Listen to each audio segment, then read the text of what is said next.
now call the January 21st, 2025 regular meeting of the Riverton City Council to order at 7 p.m. Councilmember Eric Carr has agreed to lead us in the Pledge of Allegiance, after which Councilmember Kyle Larson will give us the invocation. All could please rise. I pledge allegiance to the flag of the United States of America and to the republic for which it stands, one nation under God, indivisible, with liberty and justice for all.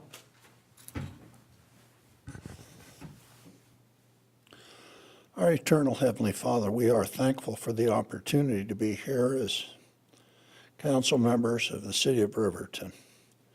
Father, we would thank Thee for all our blessings at this time of year. We're thankful for our police officers, our first responders, the opportunity they have to serve. We ask that Thou might bless them and watch over them and protect them. Father, we would also ask that Thou would guide us and give us insight and understanding that we might do the bidding of the City of Riverton to the best for each of our citizens. We ask this humbly in the name of Thy Son, Jesus Christ. Amen. Amen.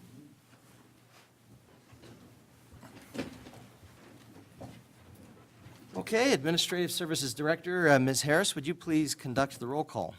Yes, Your Honor. Councilmember Eric Carr.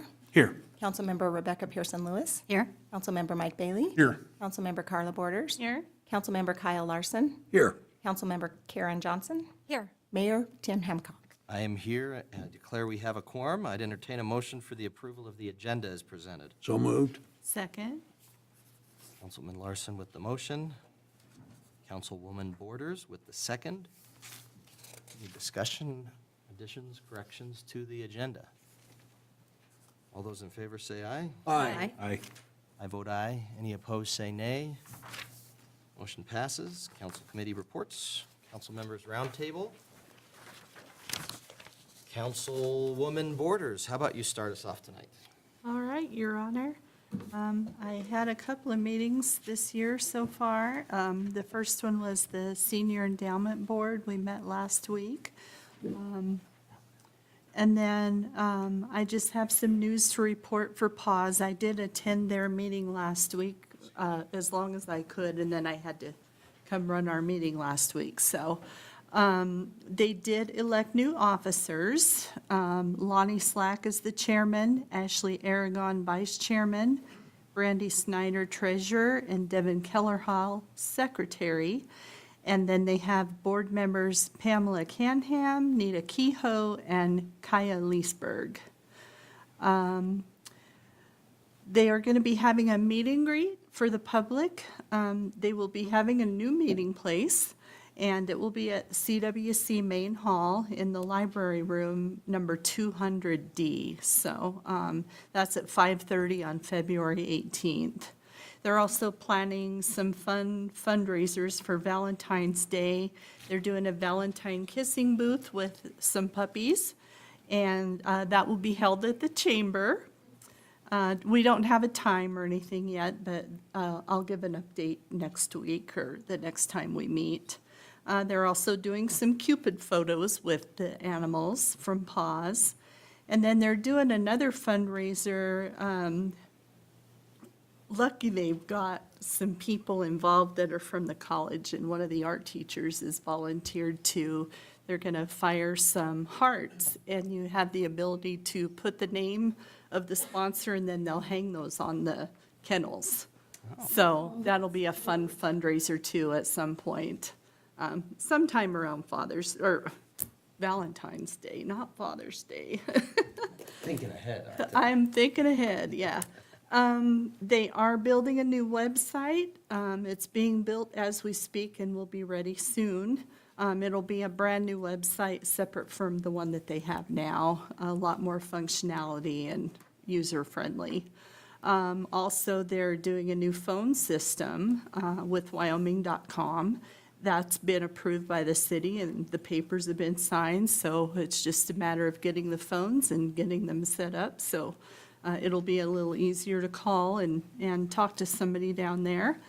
And then they're also looking at possible new shelter hours and maybe doing some split shifts with the workers so they can have some extended hours and things like that. Of course, that would have to be approved by the city, so when they have a plan, we'll bring that here. Let's see, and then the only other thing is they're using new disinfecting mats. They will be at the isolation door, so when they go into isolation, they'll disinfect their shoes. When they come out, same thing, so there won't be any cross-contamination. Other than that, that's all I've got. All right, thank you. You're welcome. Councilman Larson. Your Honor, I attended the solid waste meeting Monday on, over in Lander, and the projects of Lander Transfer Station, Sandral Station, and the Du Bois Transfer Station are about complete. Estimated finish is February 28th, and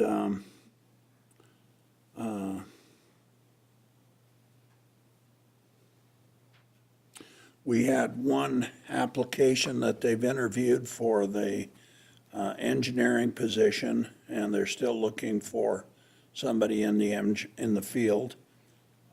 We had an audit, which we were up to about 25 million, and we're drawn down to, best my memory serves me, it could be 18 or 19, and that's because of the expansions, the Lander, Sandral, and Du Bois deals, but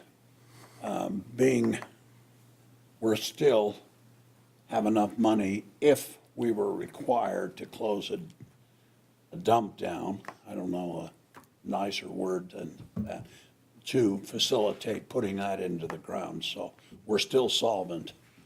And, but, 2030 is a couple of days away, so we will be back up in our funding, in our bankroll.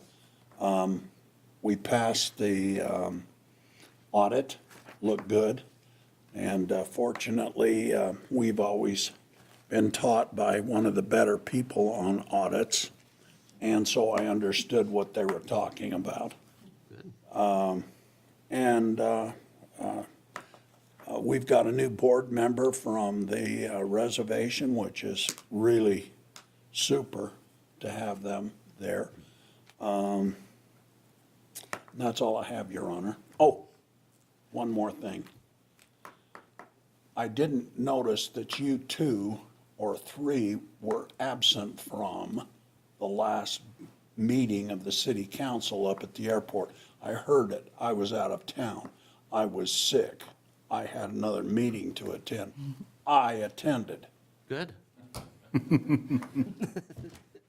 Thank you for attending. Thank you. I think that's the first time we've had, since I've been on the council, that we've had It was. our vice president, actually. Yeah, it was cool. So, She did a great job. good. We'll have to arrange for Mike and I to be gone more often.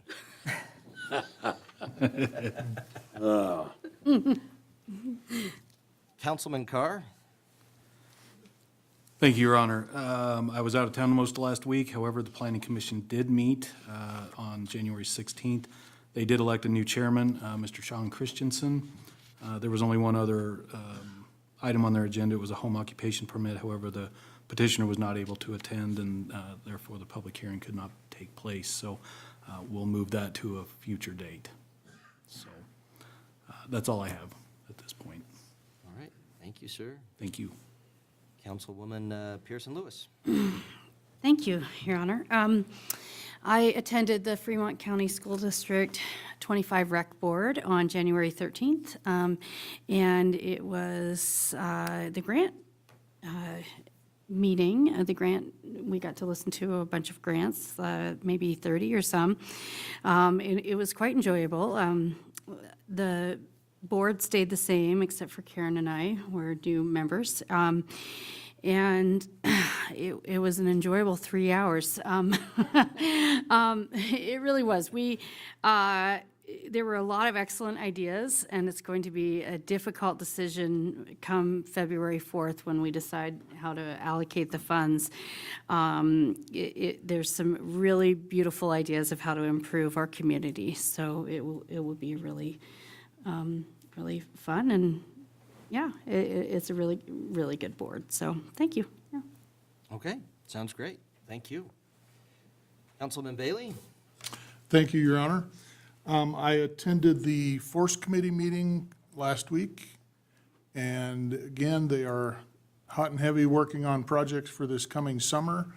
The Riverview Road project is still in planning, and they are getting everything together to find out what all that's going to entail. Probably somewhere in the range of a $4.5 million project that the city and county will be splitting roughly 50-50. There's, again, they're going to tie that in with the major avenue paths to schools project that we already have some grant funding for. So that intersection at Major Avenue and Riverview or Adams is going to be in the middle of that same project. We had a little bit of a discussion about roundabouts, which there's a possibility they would look at doing that. I don't know if it'll all work or not, but interesting concept, I guess. It would slow traffic down on Riverview, which is one of the things that we've had a lot of complaints from the public about, is the speed that people are going when they hit that area of town. So that would be a positive for that part of it. But the other thing that they've are discussing is, depending on when the Riverview project falls into place, we may not be able to get it into this year's construction, or not all of it anyway. If so, the next project on the agenda would be probably the other half of Sunset that we didn't get done a couple of years ago. And of course, Airport Road, which we're going to talk a little bit about tonight, is one that's always on the agenda that is a very expensive project, but we're looking at some grant funding to try to get that going. So again, the Force Committee's busy looking at projects.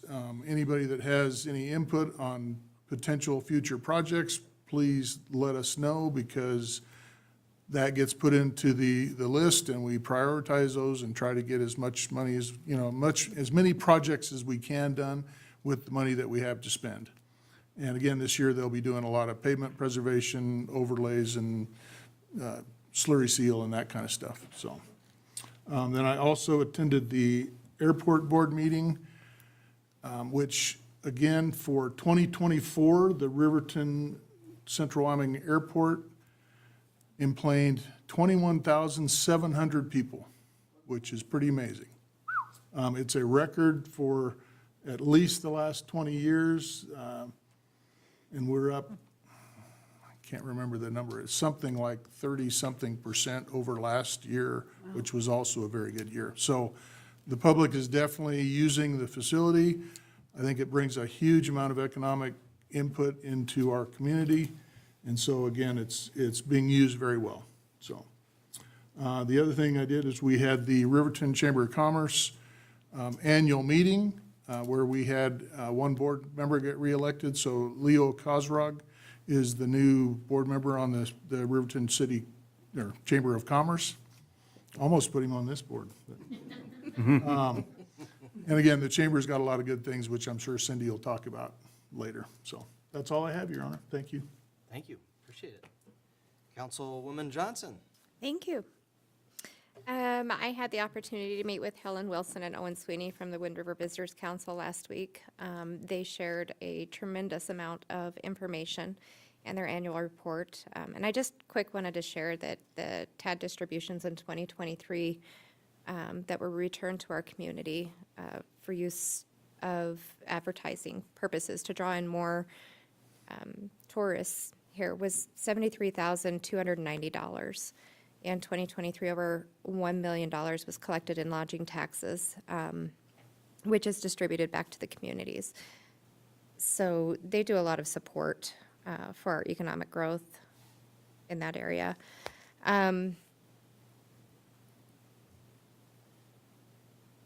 I have a ton of notes, so bear with me. They were also a recipient for the Destination Development Funds, which is pretty awesome. They are putting signage, well, it's directional signage throughout town soon. So you'll be seeing some new signage throughout Riverton. They have worked incredibly hard with YDOT on that, and I look forward to seeing that. Also, just because I was unaware of it, they actually have a QR code that you can download on your phone, and it'll provide an audio tour while you're traveling. So you can do like a 30-mile tour, 60-mile tour, whatever. But if you're looking for something inexpensive to do with the family or just want an afternoon out, jump in the car, download the site, and listen to it. It's pretty amazing. I had no idea that was going on. I'll be attending the training in Cheyenne tomorrow, leaving tomorrow with a couple others. It's the boot camp for newly elected officials, and I'll actually be there all 3 days,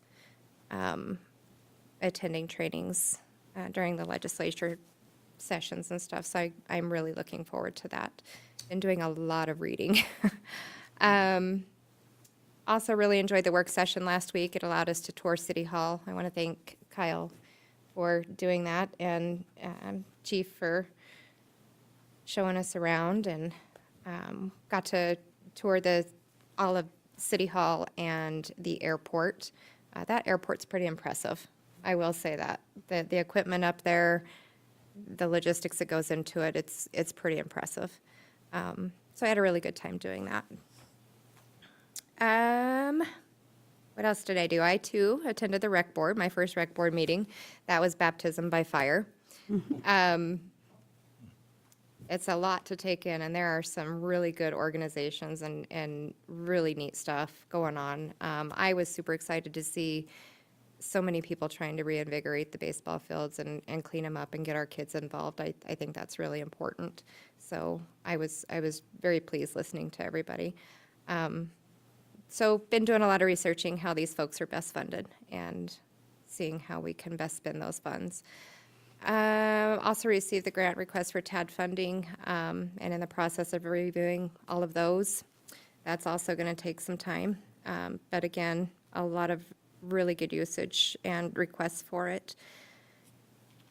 The last thing I kind of wanted to talk about and touch on also with Ms. Borders, kind of in conjunction, we followed up on the concerns that were brought forward with pause, and did our best to look into each and every single concern that was brought forward. And I'm going to try and be as transparent as I possibly can, but I want to provide some explanation as well. I stopped in at Pause and was given a full tour of the building, and I was greeted very warmly. They do have cameras. They're working. It was verified. The fire suppression system that the concerned citizen had spoke about has not been adopted by the state. But I would agree with the public comment that protecting a city asset, being the building itself, with some type of fire suppression system would be worth exploring. There was questions about their financials, and I think it's important to make it clear that PAWS is their own entity, and anybody can request financials from a 501c. You can get their 990, but they are not required to disclose employee hours or rates of pay, unless they're making over $100,000 a year from the organization, and they have 30 days to provide that to you. They are looking at doing some updates to the kitty room with some donated materials from Sutherland's also. I don't know if that was discussed with you as well. There was some concerns about the water heater donations request being left on their website, and that is still up because there is still piping that has to be ran. So they still need funding to complete the project. There are some concerns about the building, the down drains right by the front doors can make it really slippery. So they're looking at maybe having those moved. There was 2 gates on the kennels that had some rust at the bottom, and they needed to be welded back or replaced, probably because they've been there 20 years. And with a lot of water and exposure to being cleaned, I'm sure it's just wear and tear. All the blankets and food were moved up off the floor and clean. The animals were recently fed, they had water, they were bathed, they appeared well kept. There were some concerns about the outside kennels. The dogs were standing on solid sheets of ice and snow, and they pointed that out as a concern of theirs as well, and they are looking at some remedies of taking care of that for the dogs. The roof for the outdoor kennels was constructed using recycled materials, and so it does leak or drip into the kennels, but it does provide direct protection from heavy weather. I did make some suggestions to them regarding their phone service, so I'm glad that's getting resolved, and as well as their website, and that's getting worked on as well. Purina was contacted, and they are unable to provide any food. I think that this was a concern, and it was a possibility, but it wasn't fully explored at the time it was offered. We talked about the hours of operation. And then I did express that a lot of 501c organizations publicly disclose their financial information on their websites. A brief breakdown of their expenditures can help alleviate some of the questions that people have.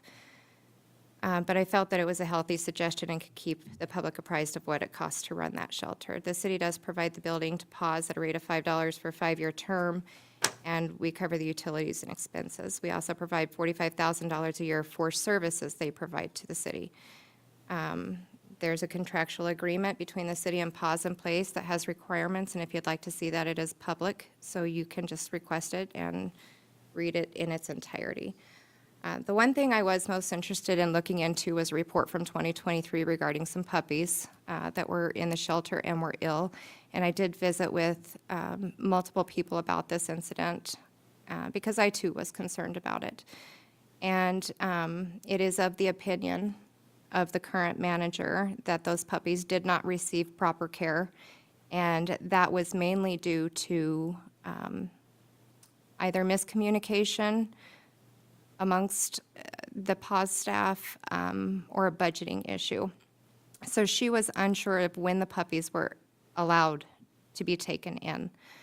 But it is of her opinion that they did not receive the care that they should have gotten. That has since been resolved. And I think it's important to note that for any organization, to correct an issue that's brought to your attention and try to make things better is commendable. Things happen, and it's unfortunate, and as unpleasant as it is, one of the puppies did have to be euthanized, but the other two went out to be adopted and were healthy after they had received treatment. They now receive medical attention right away. There is no wait, and that's an agreement between PAWS and the vets services. So I think it's important to acknowledge that the wrong in this particular situation and also acknowledge that there's corrections that's been made to it. Clear communication will prevent this from happening again, and it should not happen again. I would say this and any future concerns of this nature should be brought to PAWS attention. If you have concerns, attend one of their meetings and get involved. PAWS is a very needed facility in our community. Operations and conditions are not and have not been 100% in the past, but I think the goal for any organization is to learn and grow and improve. PAWS is supported through community donations and fundraisers and fees charged, and I would recommend that the support for them is continued. I would say that if you feel there's issues to be addressed, please bring it to the board. Attend a meeting, go down, volunteer, do what you can to help out, because the best form of ensuring that things are taken care of is to be involved and be present. Foster a pet. That's the best thing to get them out of there. And one last thing, I was assured that there is no chance of abandonment of the animals. I know that one of the citizens had stated they got communications from a PAWS member there, and they are not in agreement with that comment. That is in no way, shape, or form happening.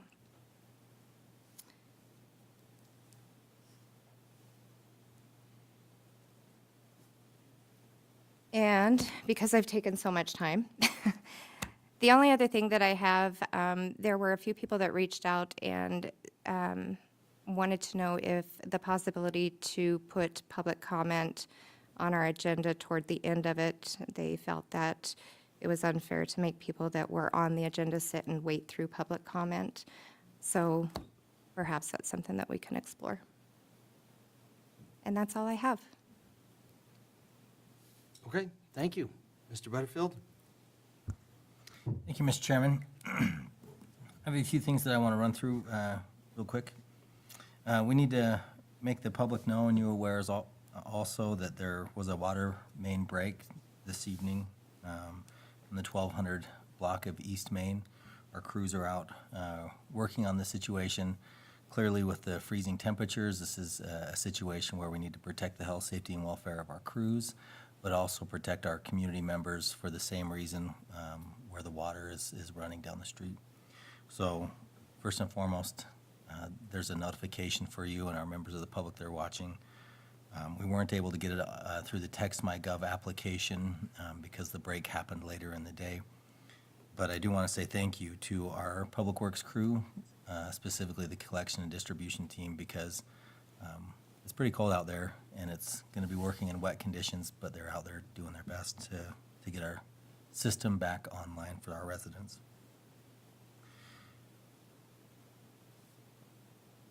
Unfortunately, we were informed this week that the city did not receive the active transportation grant that was submitted to the federal government.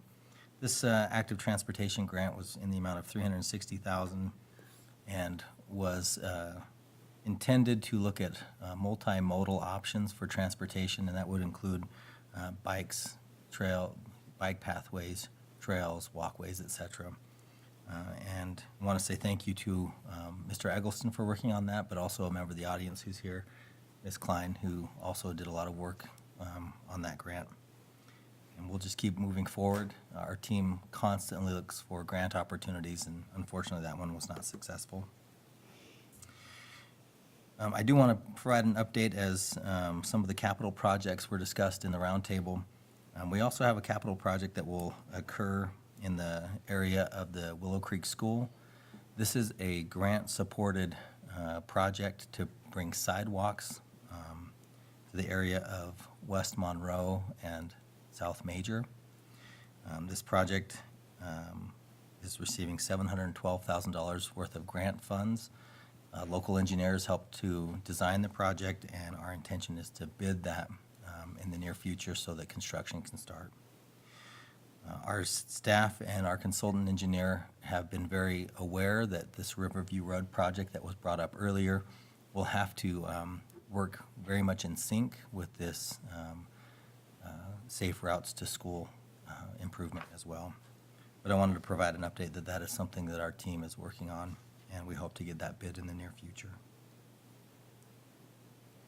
The legislative session started, and as I mentioned a couple weeks ago, we're looking at probably a record number of bills to be filed in Cheyenne this year.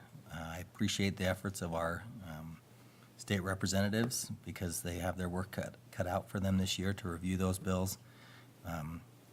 We as staff are very engaged in making sure that any bills that come forward that would impact municipalities or the city of Riverton specifically are being tracked and monitored. And we're working closely with our local elected officials to encourage support for things that work in the best interest of the residents here in Riverton, but also to vote against those that don't work in the best interest of our residents or the city itself. We look forward to participating in the Wyoming Association of Municipalities Conference and appreciate that we have members of the council that will be attending, Mayor Tim Hancock, Councilman Carr, and Councilwoman Johnson will be going down, and we appreciate that chance to coordinate with other peer municipalities, but also be right in Cheyenne for that conference, and I'm sure we'll make our way to the Capitol a few times as well. I'd like to make sure that our community is aware that the contracts for services or the community service contract application period will open next month. Ms. Harris and her team do a wonderful job making sure that the information is communicated. We anticipate that the application period will open in February. It will close near the end of March, and then there will be a work session with you as a city council to receive presentations from those that are interested in applying for those community service contract funds. So we've already had several community entities expressed interest in applying for those funds, and the period will open here in the next few weeks. The Chief of Police provided some information to me that I believe is important to share to you and the community. In light of the freezing temperatures that we've had in the winter weather, the police department is partnering with other community organizations to transport individuals to the warming huts that are located on the reservation and supported by Wind River Cares and other tribal entities. This is something that our community service officers prioritize, and then also our patrol officers prioritize. To put it into perspective, we estimate that last year, the police department transported roughly 100 people to the warming huts or shelters during the winter months and cold times of the season. In the past 3 weeks of this winter season, our officers, patrol and community service officers, have transported 21 people to the warming huts. We understand that there is a threat to health, safety, and life with the temperatures, and I appreciate the efforts of our police department to partner with community entities to transport individuals to safe locations. The police department continues efforts to fill vacant positions, and I do my best to make sure that we provide updates to you in the community. We do have 2 lateral officers that have applied. One will be scheduled for interviews later in the week, and we will work together to go through the hiring process. And we have another that is ready to start the background process. Hiring patrol officers does take time, but it's important to take that time. While we want people on our team, we want to have the right people on our team. Therefore, it's important to go through psychological examinations, physical examinations, and thorough background investigations. And that's in addition to just the interview process to ensure that they're a good fit. So our team continues to invest in the hiring process, and that also includes some vacancies that we have in the dispatch center. We do plan to have some interviews in the near future to cover some vacancies that we do have in the dispatch center. We do want to remind folks that they need to be safe while they're out in the community. With the icy conditions, the police department responded to 10 traffic accidents, and they were weather-related accidents for the most part. So we remind folks to slow down and be safe when they're out there. I appreciate our first responders that respond when people have those accidents, whether it's just a threat to their property, but if it's a threat to their safety and their health, I appreciate that we have those responders. With that, Your Honor, I believe that covers everything that I needed to update, and I'd stand for any questions. Any questions?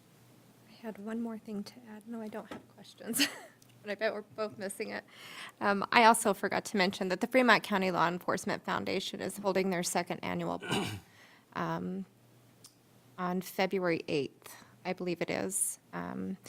100% of what is raised during that during that ball goes to local law enforcement. They have helped out with a couple different things for the Riverton Police Department, Du Bois Police Department, DCI.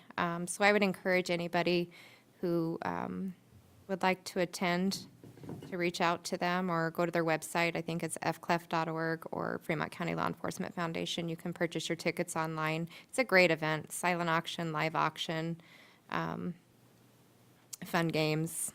It's a good thing to support. So I wanted to make sure I Your Honor, put it out there. when and where? It is at the Shandell Center on February the 8th, and I believe social hour starts at 5 o'clock with dinner to follow at 6. Thank you. You're welcome.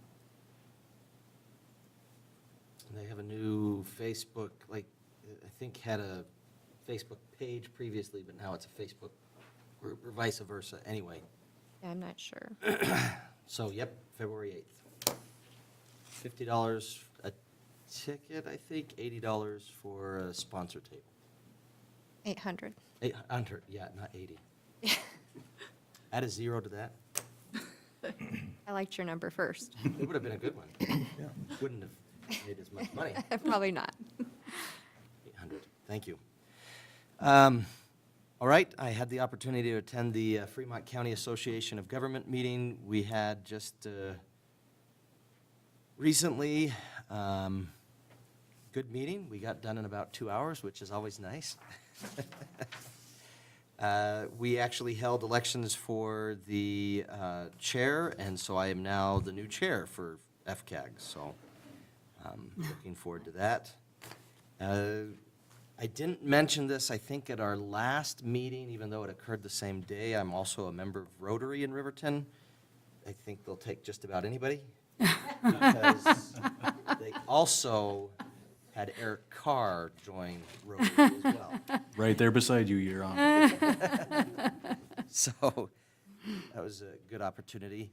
Had a chance to speak to Leadership Fremont County. It was funny, we were talking 2 weeks ago about that, and Mr. Bailey was saying that he had been invited to speak, and I said, well, they hadn't asked me, and so that was just fine by me. And then they did. I didn't turn you in, so. Yes. Nope. I think a couple of days before the meeting, Patrick Edwards was like, hey, are you willing to speak to Leadership Fremont County again? And I said, yeah, that's fine. It was the same day as FCAG, but I went there in the morning, and then they heard from you. Well, I went to FCAG, so it was a good opportunity. There you go. Really good class. I would say one of the things that they do is they do a project every year. And so I think they're still trying to decide what they will do. If you have ideas for things that they can do, feel free to reach out. You can probably find them at their Facebook page, Leadership Fremont County. Trying to think who is the contact right now if people wanted to reach out to them directly. Is it Terry Hayes? Is it Terry Hayes? She was, I don't know. She was on, Karen Wardner, and Patrick Edwards, of course, he's on Patrick that board, Edwards, so. he's on the board as well. Yep. Terry's always good. Yeah, any of those folks you could reach out to, and they're still looking for ideas. They always have great things that they do every year. I think last year they wanted to be able to have an event to encourage adoption. We also did a proclamation for that. In years past, they've done, well, of course, we have the food pantry out here in the lobby. That was a year, that was quite a few years ago now. So if you have ideas, feel free to reach out and let them know. They're still looking.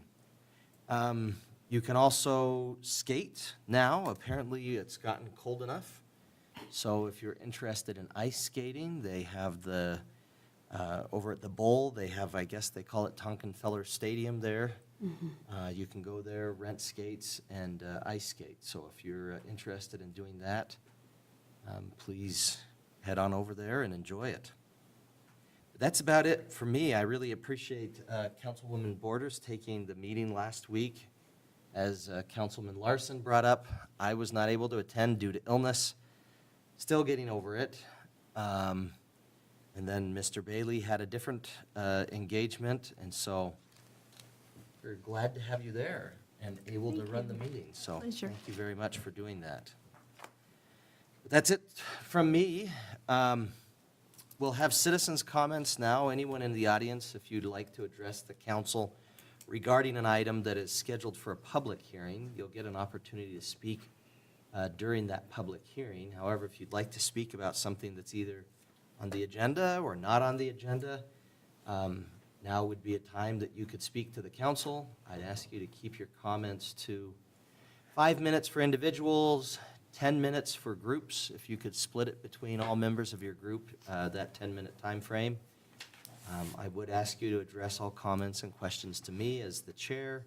Refrain from the use of making comments of a personal nature that would reflect on another individual, personal criticism, ridicule, name-calling, ask you to refrain from the use of indecent or obscene language, and keep your comments directed to the issue under consideration. If you choose to come up and speak now, of course, that's not as much of a concern, but if you do want to speak during an item that we have on the agenda, you can get my attention, just let me know you'd like to speak. We'll give you an opportunity to speak, but would ask if you do that to keep it to the issue under consideration. So this is the time now. If you'd like to speak, if you could come up and tell us your name. If you're with an organization, the group you're with. Thank you. Hello, Your Honorable Mayor. I am Kathy Klein. I live in Riverton. And actually, before I introduce Cindy to you, I want to touch basis on one thing about the active transportation grant. We applied for the active transportation. Right behind that, we did safe streets. Both of those, Airport Road was a major part of, so hopefully we'll get something with safe streets. But those efforts were born from a conference that Governor Gordon and Cynthia Lummis brought to town last year.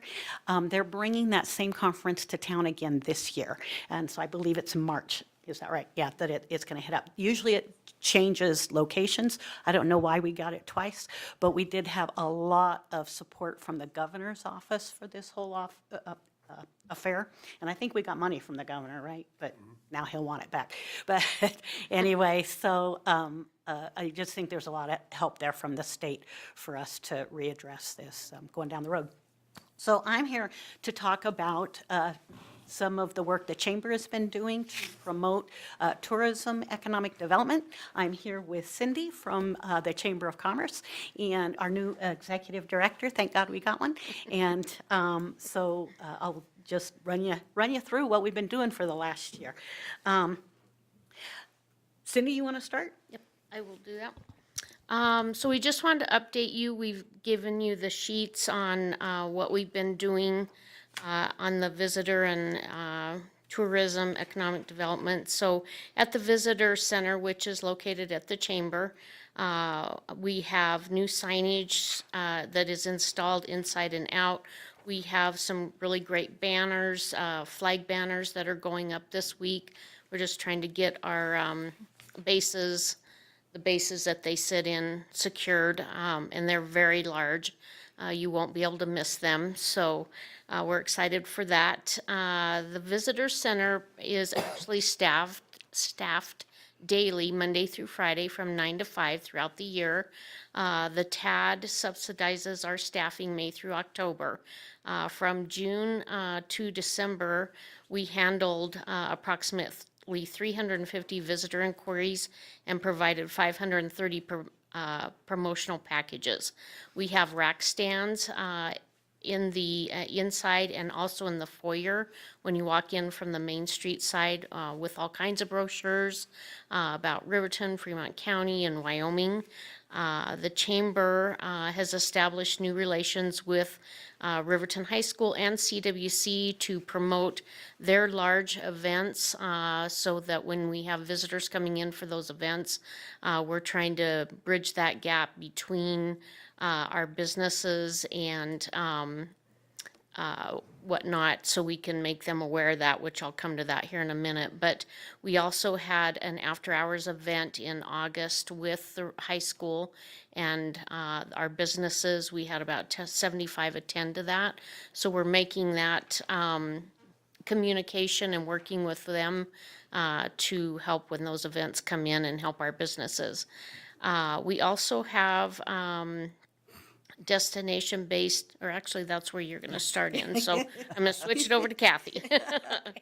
So one of the new things that we just started in the last 2 months was some destination-based digital brochures.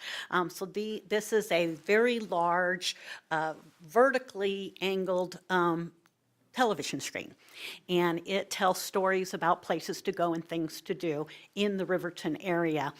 So when visitors come in to talk to us, Colin in particular, they can pick up the brochures and read the brochures, or they can watch the screen, and it will tell them stories about Castle Gardens and Ocean Lake. Right now, it's telling a story about things you can do right here in Riverton to eat some really good food and shop some really fun places. And then we're also telling the story about winter activities that includes Lander, Du Bois, and in particular boys. And so it's just sort of a modern take on a printed brochure. The person can, it's a 3 to 4 slide story. They can watch it over the course of 2 full minutes if they stay for, if it's a 4 slide, it's 2 minutes. Anyway, but then in talking with Colin, if they want to take that with them, they can take a picture with their phone, or Colin can give that to them via text or email, or the other third one I can't remember at the moment. So, AirDrop. So, like I said, it's just an electronic version. It allows us to use real pretty pictures and make the place look beautiful. And we actually hope to roll these screens out to other high visitor traffic locations, like some of the hotels and things like that, in the next year. So, so then out of marketing, visitor promotion is a big part of what we do. And I want to say first that there's 3 functions of it. First and foremost is to invite people to come visit us in Riverton and the surrounding area. But then we recycle that work because we need our businesses to be prepared to handle visitors when visitors are in the area. So whether it's for a wrestling tournament or a speech contest or a CWC conference of one kind or another, or summertime, we want the businesses to be prepared. We also want individual people to be prepared, like employees at a restaurant, things like that. Because when a visitor comes and they have lunch with you and they ask the waitress, so what is fun to do around here? You want the person to be able to tell them some fun things. So all of this work that we do for out of market promotion, we also recycle for internal promotion also to do that. You want to talk about some of that? So we've got basically 3 functions with the out-of-market visitor. Oh, you already did that. So are we going to do the airport? Okay, so destination website, Riverton, wyriverton.com. I don't know if anyone of you have looked at that. It's got some great tourism on that. We also share the chamber part of that. We are in the mode of working on a landing page for the chamber and the members for that to go to a different landing page. But there is some great information on the wyriverton.com. There's 20 stories on there. There's about things to do, places to stay, possible travel itineraries, packages. We've got some digital media that we did through Herman Global in Lander, where they have some information out of USA Parks gateway communities. So we're considered a gateway community to Yellowstone Park. And so we're using that with stories and posts on a domestic focus to get people to maybe stay here in Riverton before or after they go to the park, a day or two. That information is going out. It looks like we've had 314,000 impressions on that digital media, 43,000 engagements, with the best performing and the most coming out of cities of LA, Phoenix, Denver, Dallas, Houston, New York, Albuquerque, Chicago, Portland, Seattle, and Salt Lake. So that's very interesting. We've got our Facebook page. We've done 130 visitor event related posts in 225 days. On that, and we also send out, we've had 36 membership newsletters, including event promotions that focuses on that. So with 2025, we are working on even more of that information and building on what we've done already. So we are going to have more engagement with different entities and just keep building on what we've done so far. And while 2024, we were focused on what's called the domestic market, meaning not the international market, but it was an entire USA market. Really, in 2025, we want to focus on Wyoming in particular, and the Rocky Mountain states. We have a lot of people who are coming here for various events. If we can get them to stay for one more night or one more dinner or one more museum visit, then we have grown the economic base for ourselves in tourism. So that's moving forward. The last thing we'll tell you about is what's been going on up at the airport. As you know, we have a great big digital board up there that gives messages. They rotate regularly, and we change the slideshow monthly based on the new things that are happening. Those things that are happening, some of them are commercial messages from our members, but more than half of it are slides that tell people about various events that are going on that a tourist would be interested in. And so we tell them about the Balloon Festival and the Beef Expo and all the powwows going on and the Brew Fest and everything on a timely basis. This time of year, and it starts kind of in November, the calendar gets lacking. We have a lot fewer things going on. So we've started with destination-focused messages. So we're now telling them why to go to Lander and why to go to Ocean Lake and why to go to these various other places. So I think it's 20 destinations that we're now promoting at this particular moment. So there were 166 tourism messages. There's also videos from the Visitor Council, and they have a still slide also. Those visitor messages got on the screen 371,480 minutes worth of play, which is 6,191 hours worth of play. So a lot of promotion out there for visitors at the airport, and that's about 52% of all of the available time on the screen. The screen also plays at the visitor center, but a much smaller screen, so I didn't include those in the numbers. But one of the new things that we did, besides that, you may remember out at the airport, there's big canvas balloon picture. It was 3 panels of one photo shot of the Balloon Festival. It was a beautiful, beautiful picture, but it was up there for almost 4 years. And something stays up too long and it just sort of becomes invisible to people. So we just recently had some new panels printed to go up there. We put the first ones up in November. You see the little picture there. It focused on wildlife that a person can see when they're visiting our area, and encourages them not to pet the fluffy cows. And right now, we've got 3 panels up that are showing them different things they can do at South Pass and encouraging them to partake of some of that fun. We have 21 new panels total, includes South Pass, 3 that highlight Riverton, a great big one of Du Bois Badlands, a great big one of Shoshone National Forest, wildlife, then individuals on Wild Horse Sanctuary, restaurants and retailers, powwow, fishing on Boysen, Tokenie Pass, and 3 panels that are Lander/Sinks Canyon. So, and the importance of that, I just want you guys to know, we really are focused on making sure that Riverton gets some good play, but we also want to make sure we're taking care of our other neighbors also. So anyway, any questions on any of that? Thank you for your report. I actually was just in there, not yesterday. Did you see the screen? No. Oh, yes. Yeah. I just want to comment Go ahead. if I may. It's Cindy and Kathy, thank you so much for coordinating with the high school. Speech and debate team, we're going to have a bunch of food trucks there this weekend for our tournament, and it should really boost the local economy because we've got people coming in from all over the state, and I've gotten so many comments back already about just how excited they are that those food trucks are going to be there for them to partake of instead of, national, chains or whatever. So I think it's going to be fantastic. And so thank you, because that was started in the fall. And so that gave us the idea to partner with you. And it's just wonderful. We're so excited about that. Trauma has a silver lining. And after last March, one of the big things Julie Buller mostly, and I helped out with, were listening sessions with people.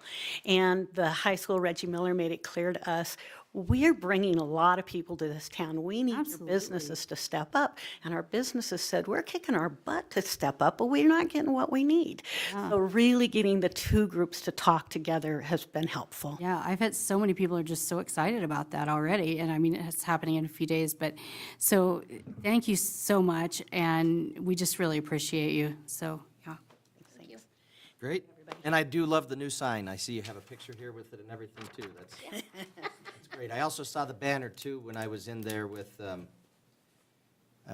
just over there at Rocky Mountain Borough, and he kind of brought me back and showed me the banner, too, so looks great. We have Thank you, two everyone. more like that, so. Yeah. Well, thank you.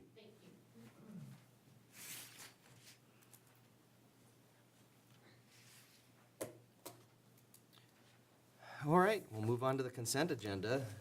Administrative Services Director, Ms. Harris, would you please read the consent agenda items by title only? Yes, Your Honor. Approval of the minutes, January 7th, 2025, regular council meeting.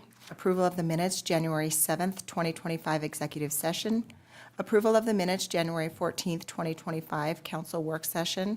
Approval of the minutes, January 21st, 2025, Finance Committee meeting. Approval of the Finance Committee recommendations, January 21st, 2025. Thank you. Finance Committee Chair, are there items requiring further discussion? No, Your Honor. Still looking for my notes in case I have to read it. Do I have to read it? Yes. That's what I thought. My apologies, I don't have my notes in front of me. Well, I have, You have them, though. that's where Max gets very helpful. Yes, Your Honor, thank you. Claims to be paid in the amount of $806,485.03. Ellen credit cards, $4,061.06. Payroll and liabilities for 1/10/2025, $231,010.85 for a total of $1,041,556.94. Thank you. I'd entertain a motion to approve the consent agenda as presented. So moved. Second. I have a motion by Councilwoman Pearson Lewis, and a second by Councilwoman Borders. Any discussion, amendments, additions? Your Honor, I'll abstain from the Bailey Enterprises line items on the Finance Committee recommendations. Okay. Any other items? All in favor, say aye. Aye. I vote aye. Any opposed, say nay. Motion passes. Selection of council president and vice president. How about you talk to us about this, Mr. Butterfield? Thank you, Your Honor. Each year in January, excuse me, the city council has the opportunity to select from its membership the position of council president and council vice president.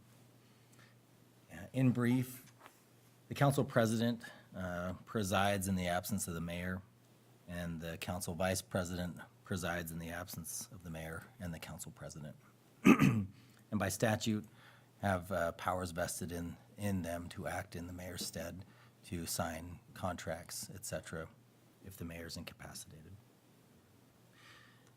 At the last business meeting of the city council, a selection process was made.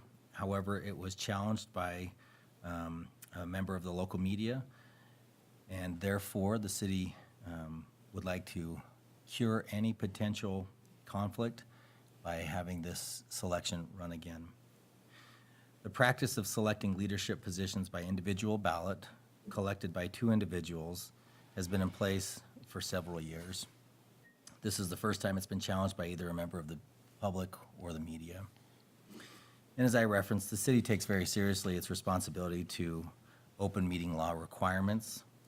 And since a question has come forward, the city has chosen to cure any possible violation by reperforming the selection of council president and vice president by holding a voice vote. Therefore, Your Honor, I encourage you to open a nominating period, and you'll have opportunity as members of the council to nominate who you'd like to see serve in the position of council president and council vice president. Thank you. Thank you. I didn't call for nominations for council president. I nominate Mike Bailey. Second.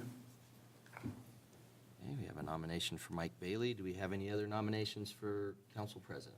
Carla Borders. A nomination for Carla Borders. Any other nominations for council president? Nominations are closed. We'll just do this in order that they were nominated then. All those in favor of, Kyle, does he need a second for, does she need a second? not for a No, No. not the nomination. My apologies, Your Honor. Sorry. No, that's okay. Not to be offensive, I was just curious. No, that's okay. That's why they're going to win. Your Honor, I do believe that's a valid question, and for nominations, it is not required pursuant to Robert's Rules of Order to have a second. And it may be appropriate to say that any person nominated can refuse the nomination as well. That's a good point. Not that I would encourage that to happen. Well, and the only reason I was so quick to answer is because we had that same discussion during FCAG. So Did you? we did determine, no, there's no need for a second for nominations. So, okay, all those in favor of Mike Bailey for council president, say aye. Aye. Those, okay, I'm gonna have to take numbers here. Yes. If you could just raise your hands and keep them raised so we can note. Okay. All right. I also would vote for Mike Bailey. Those in favor of Carla Borders for council president, say aye. Aye. Thank you. We will note that as well.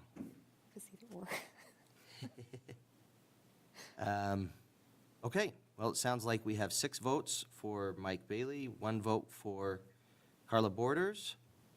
And so, Mike Bailey, would you accept the nomination for council Thank you, and I president? would, yes.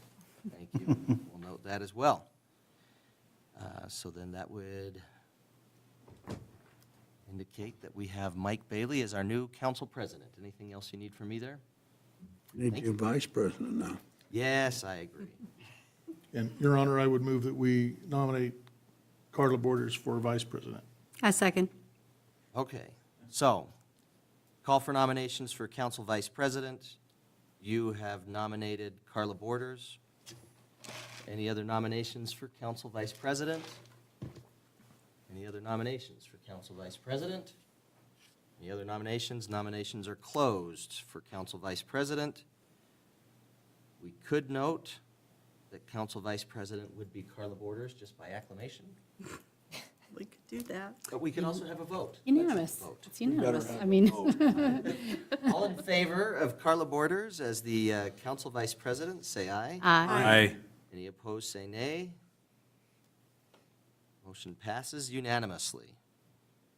I guess I do need to note that the motion passed also for council president. I don't know if I noted that. So, all right, so by virtue of the Congratulations. votes that were cast, we have Mike Bailey as council president, Carla Borders as council vice president. Thank you, everyone, for participating in the nomination process.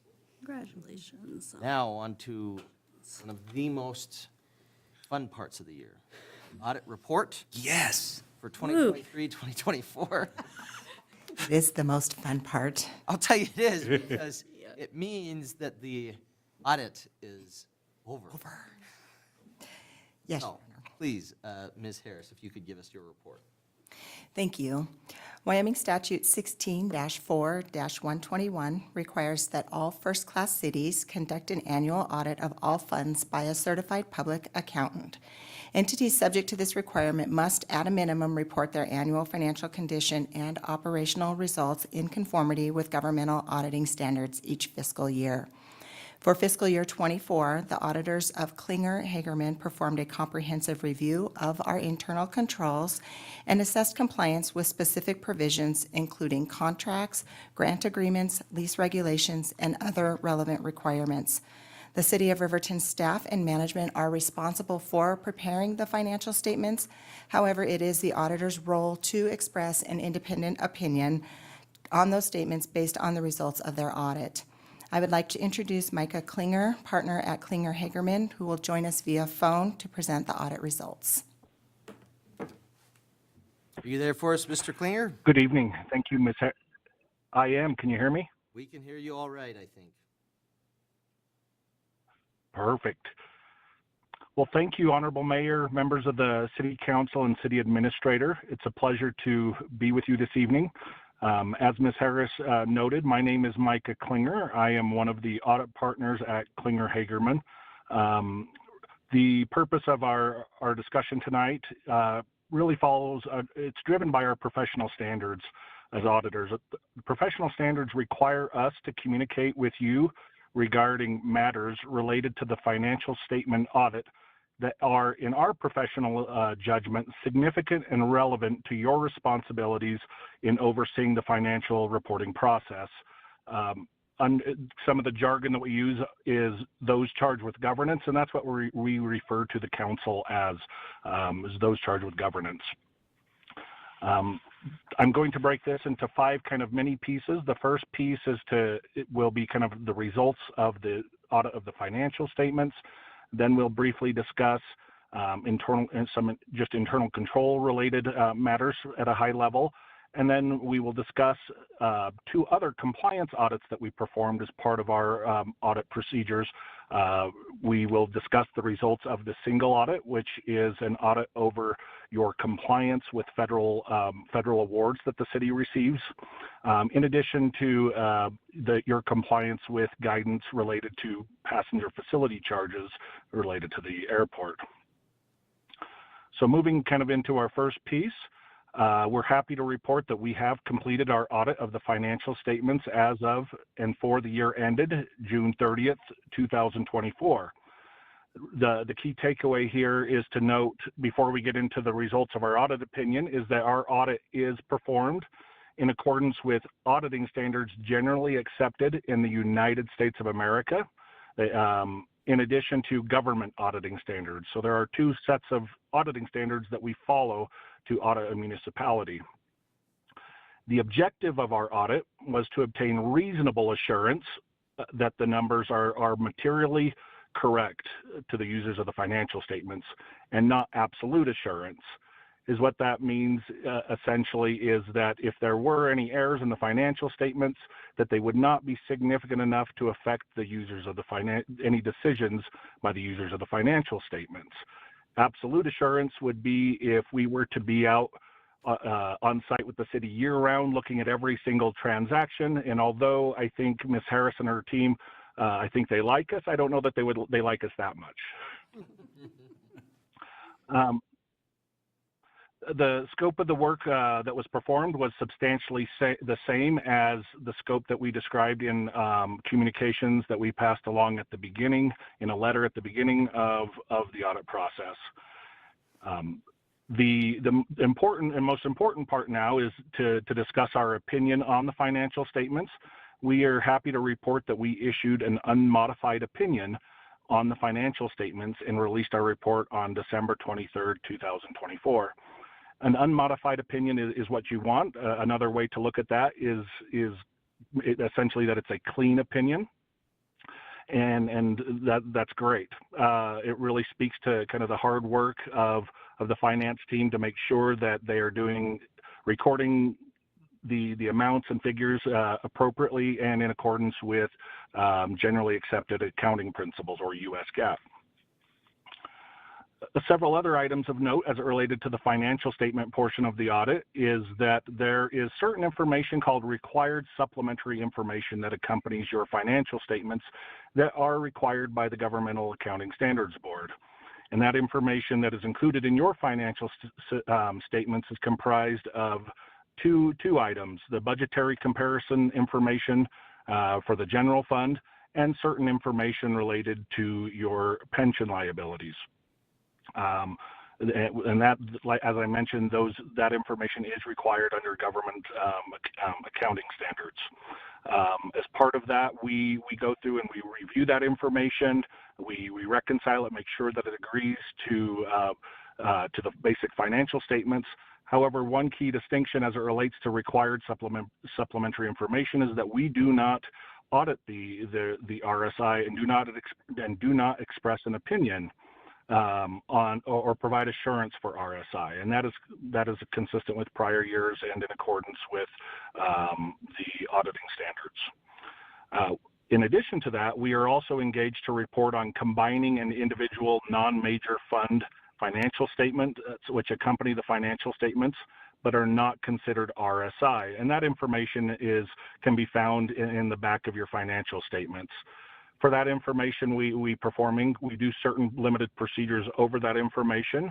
We make inquiries of management, we review support, we make sure that that information does agree to the basic financial statements, and we do provide an opinion over this supplementary information in relation to those basic financial statements.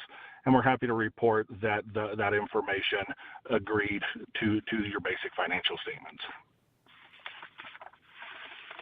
Moving on. Several items of note that I just want to draw your attention to as it relates to your financial statements. The first one, which relates to your accounting practices and policies. As you look at your financial statements, note one of your financial statements is a keynote disclosure for anyone who's reading the financial statements, as it describes the significant accounting practices and policies of the City of Riverton, which do follow generally accepted accounting principles. And so note one will go through all the key areas in your financial statements and provide additional context. And so that is a key thing for you.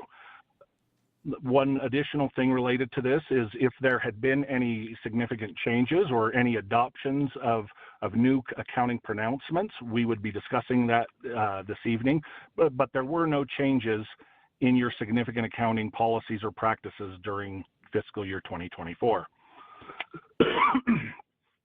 One other final item related to your basic financial statements that we want to draw your attention to is that it relates to significant estimates. And what that means is that there are certain numbers that there are assumptions that go into place, and estimates are used to arrive at the numbers that are presented in your financial statements. For example, if we're talking about cash, there are no estimates. Cash is cash. But a good example of this would be, a useful life of a capital asset. You may estimate that your building is going to last 40 years, and you depreciate the cost of that over 40 years, but the building may last 50 years. And so that's just a good example of an accounting estimate. And kind of a comprehensive list of estimates that can be found in your financial statements include your lease liabilities that are recorded on your financial statements. There are certain assumptions that go into that. Your net pension liabilities, accounts receivable, and any allowances. The allowance would be the estimate, if any, in that regard, in addition to estimated useful lives of capital assets. And if there had been any changes in deriving those estimates during fiscal year 24 by management, we would be discussing that with you, but there were no changes from previous years. Lastly, as it relates to the results of the basic financial statements, we just want to note that management's cooperation was excellent during the audit. Anyone that we asked to speak with, to make inquiries, or any information that we requested, we were provided access to those individuals and provided the support that we requested. And so thank you to Ms. Harris and her team for being so cooperative and easy to work with. And then lastly, in regards to this part, we are required to disclose to you that we, upon concluding the audit, that we requested certain representations from management that were included in the management representation letter that was dated that same date as the audit opinion, December 23rd, 2024. And essentially what it consists of is just different assertions and representations, such as, the management, to the best of their knowledge, provided us with complete and accurate information and the like. It kind of feels like you're signing your life away, but it is a required part of concluding the audit. With that, I'm going to move into the next piece, the next piece of our discussion relates to internal control over financial reporting. We are required under our professional standards to communicate that in planning and performing our audit of the financial statements, we do consider the city's internal controls over financial reporting as a basis of designing our audit procedures, but we do not provide an opinion over the operating effectiveness of those internal controls over financial reporting. This is a key distinction for public companies versus non-public companies or governments. If you were to look at companies that are listed on the stock exchange, the auditors in those instances do additional procedures to provide an opinion over the operating effectiveness of those internal controls. However, that is not the case for non-public companies or governments. However, we do use the internal controls as part of our process to design those procedures, as I mentioned. And one thing that we are required to do is, if as part of our audit and our evaluation of your internal controls, if we were to become aware of certain control deficiencies that were considered to be significant in the sense that they rise to the level of to be material weaknesses or significant deficiencies, we would be required to disclose that to you as those charged with governance. And we are happy to report that we did not identify any such control deficiencies during our audit.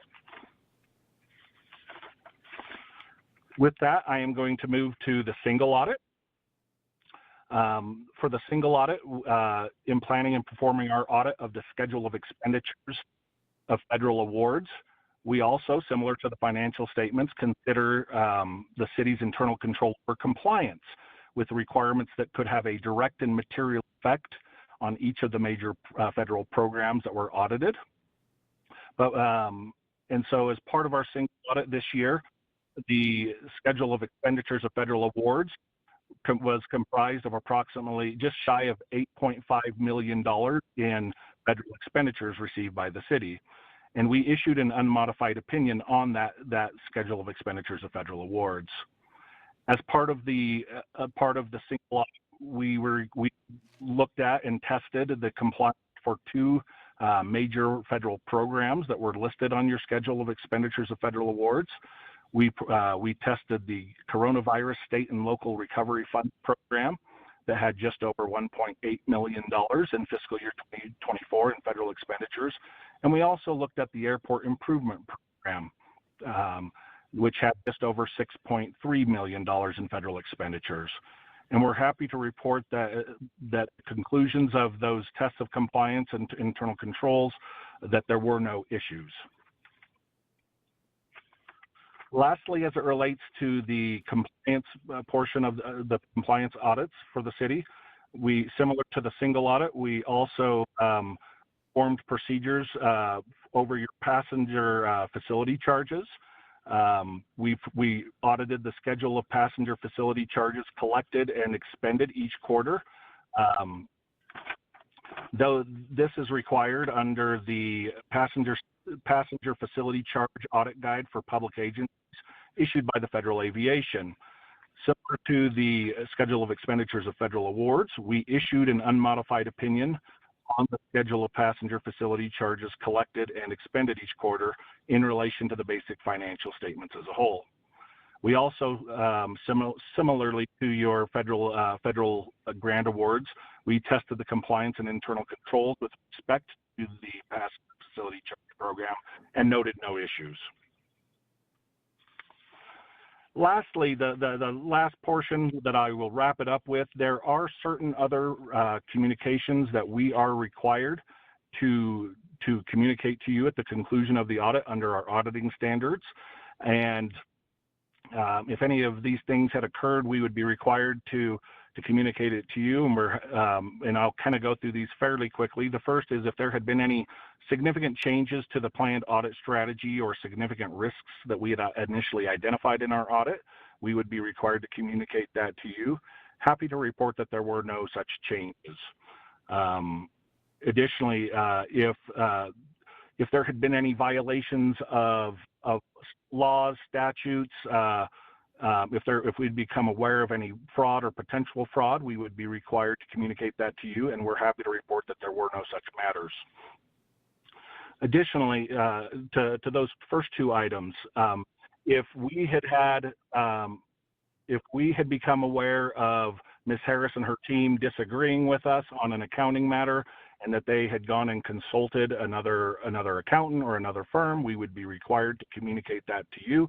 Happy to report that we are not aware of any such consultations.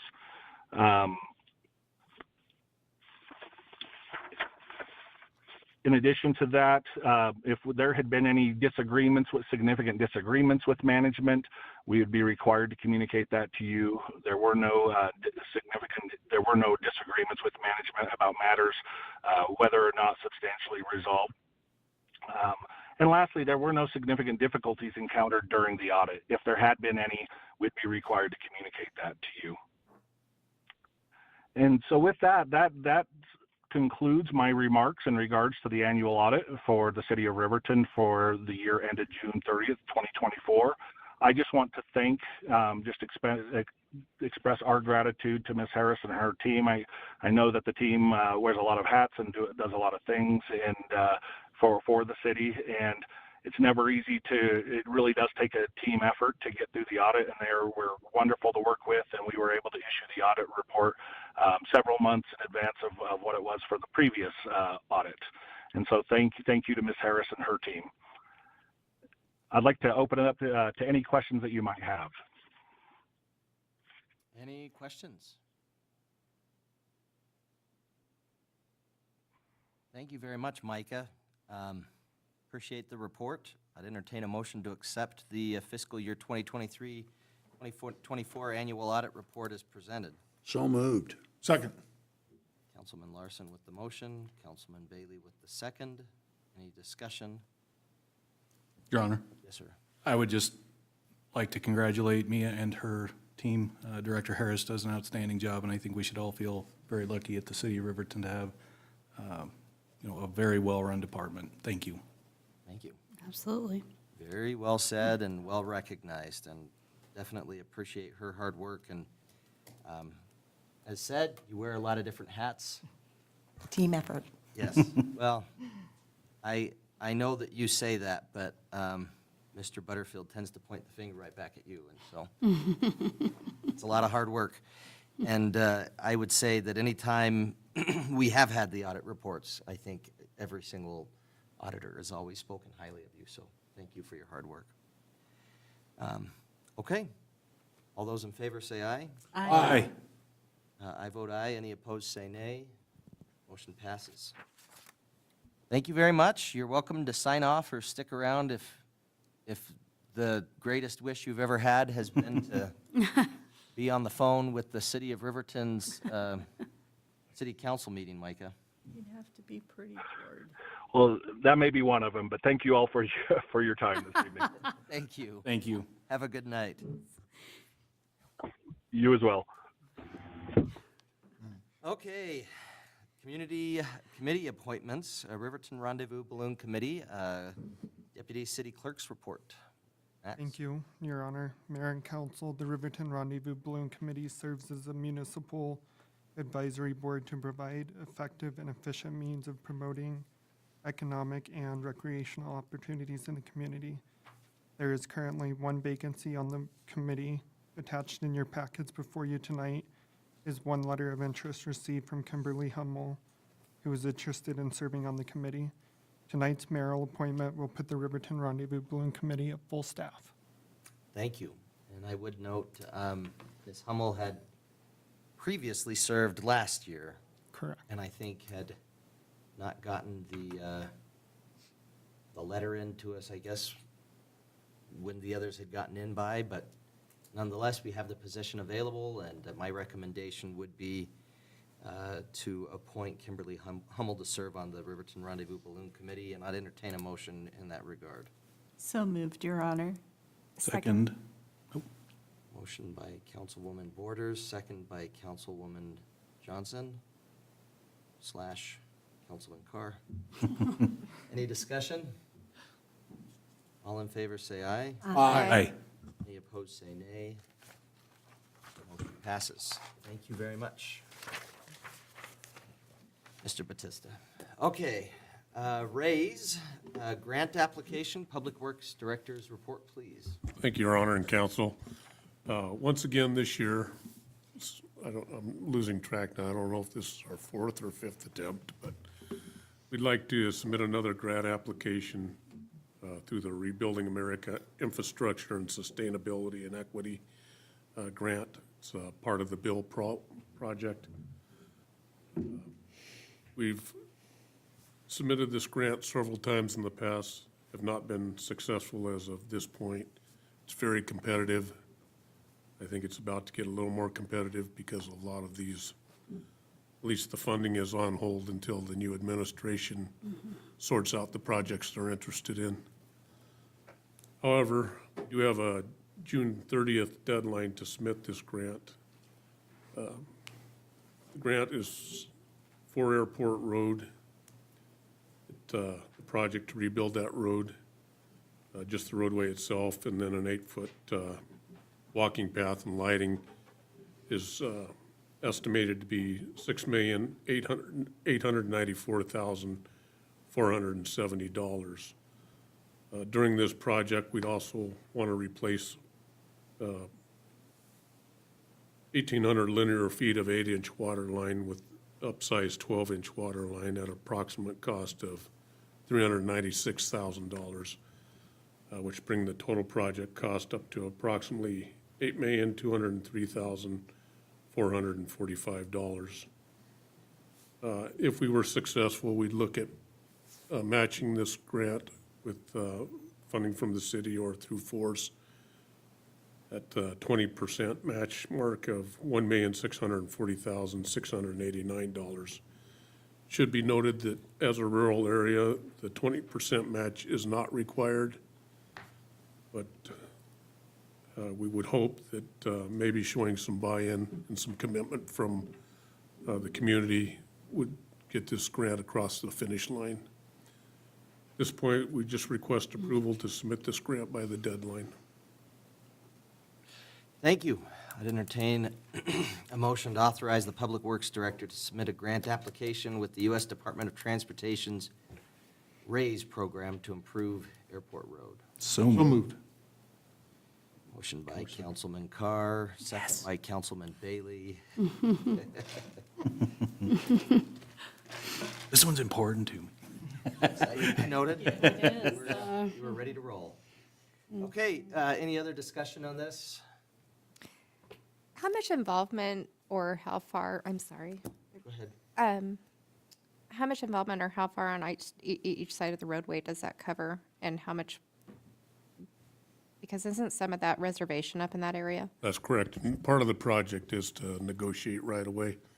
There was some documentation in the past when YDOT abandoned the right of way there.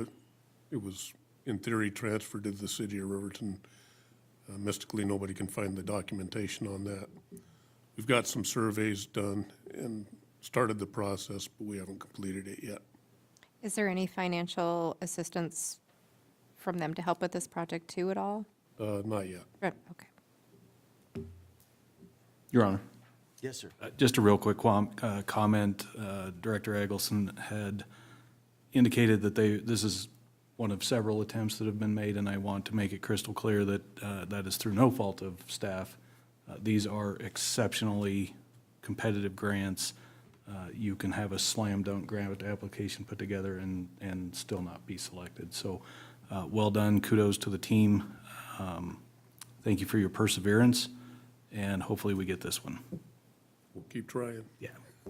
What changes do we have? I know that the amount of buy-in has changed in terms of from previous applications. What other changes do we have from prior applications to try to get this? There's a merit criteria in this application that evaluates several different factors in the grant itself. Safety's the high priority. Historically, we've always rated high on that. Last year was the first year we came back medium. Who knows why? We added guardrails this year, so maybe we'll bump that back up. But the same people aren't evaluating the grant each time. Maybe they want to drive the road. That might make a difference. We showed them pictures, but that doesn't do it justice. Maybe you need to show them pictures with like two cars going past each other. Or 2 trucks, maybe. Meeting in the middle. Or a WRTA bus and a truck. There you go. That's a narrow road. I mean, it's just, and you get off of it at all, and you're off. Correct. It's anyway. I guess that maybe that's what we should do. Should we invite and have an all expense paid trip to Riverton to Drive Airport Road for some of these? I'd be eager to hear what the new administration has to say. I would be too. Yeah, I was gonna Yes, say. that's right. We'll need another raise Snow-covered, grant. Narrow, Dark. dark. Foggy, too. Yes. Might as well go foggy. Get the antelope out. Get the antelope out. We hear about anytime there's a deer strike up there. I won't go off on that, but we do. We tend to hear about deer strikes in that area. Well, and I appreciate your hard work, and I guess the other question I had is, you're talking about using quite a bit of force funds. Where are we at with our force funds? I mean, do we have the funding right now to pay for this, or would this require some sitting back on some other projects? Your Honor, we could do it at this point. There was some excess funding that hadn't been allocated this year. This grant, if awarded, has to be obligated by 2029, with all expenditures made by 2034. So once awarded, we've got a big window that we can get the project done in. Okay. And I do wonder if it would, I don't know, help move us up a little bit if we did have maybe some more buy-in from the tribes or from the county or anything like that. We've got letters of support from several tribal entities, tribal businesses that would like to see it expanded. We've had support historically from our congressional staff in DC and their staff members as well, so it's who's got the squeakiest wheel. Do the letters of support include a check inside them? Or, you know, that's, I'm a little bit tongue-in-cheek, but, you know, my point is if it's like, if there's other people that are willing to help foot the bill, I don't know if that makes a difference positively or not, but. I just assumed both sides of the roadway there, north and south, was reservation on both sides. So you would assume that they would want to help with improvement costs along that area. And there's residents all through there, isn't there? Brian, are the letters of support going in the application? I guess that's the question. Yes, they follow the application, and then they're also Okay. delivered by staffers in Washington, DC. Okay, thank you. Well, I appreciate your hard work. I'm not trying to grill you or suggest you're not doing enough. I'm just trying to think of anything else we can do to support it. I know that this is, from what I can think of, I think this is 4th time we've tried. And I appreciate the perseverance, and I think that's exactly the word for it. It's a lot of hard work, and really appreciate you putting in that hard work, and hopefully we can see a difference. I know when you were talking about it from the first to the third one, we had kind of, each time had ranked higher in terms of how the grant was viewed. That's correct. And so hopefully we'll get her there this time. Yes, and give credit where credit's due. City Administrator Butterfield's the one that actually started the process. He laid a lot of the groundwork for me to keep these submissions going on. So my team's been involved heavily ever since, but Mr. Butterfield started the project, so. Good. Well, I think we're definitely well-served by all of our senior staff today, so. Thank you. Any other discussion? All in favor, say aye. Aye. I vote aye. Any opposed, say nay. Motion passes. Consultant selection, wastewater treatment plant improvements. Mr. Eggleston again. Thank you, Your Honor and Council. We're seeking authorization to begin negotiations with HDR Consulting out of Lander. We went through a selection process, ultimately received 2 consultants that submitted on evaluating system operations at the wastewater treatment plant. This is in conjunction with our WCDA grant for that facility, which was $2,601,000.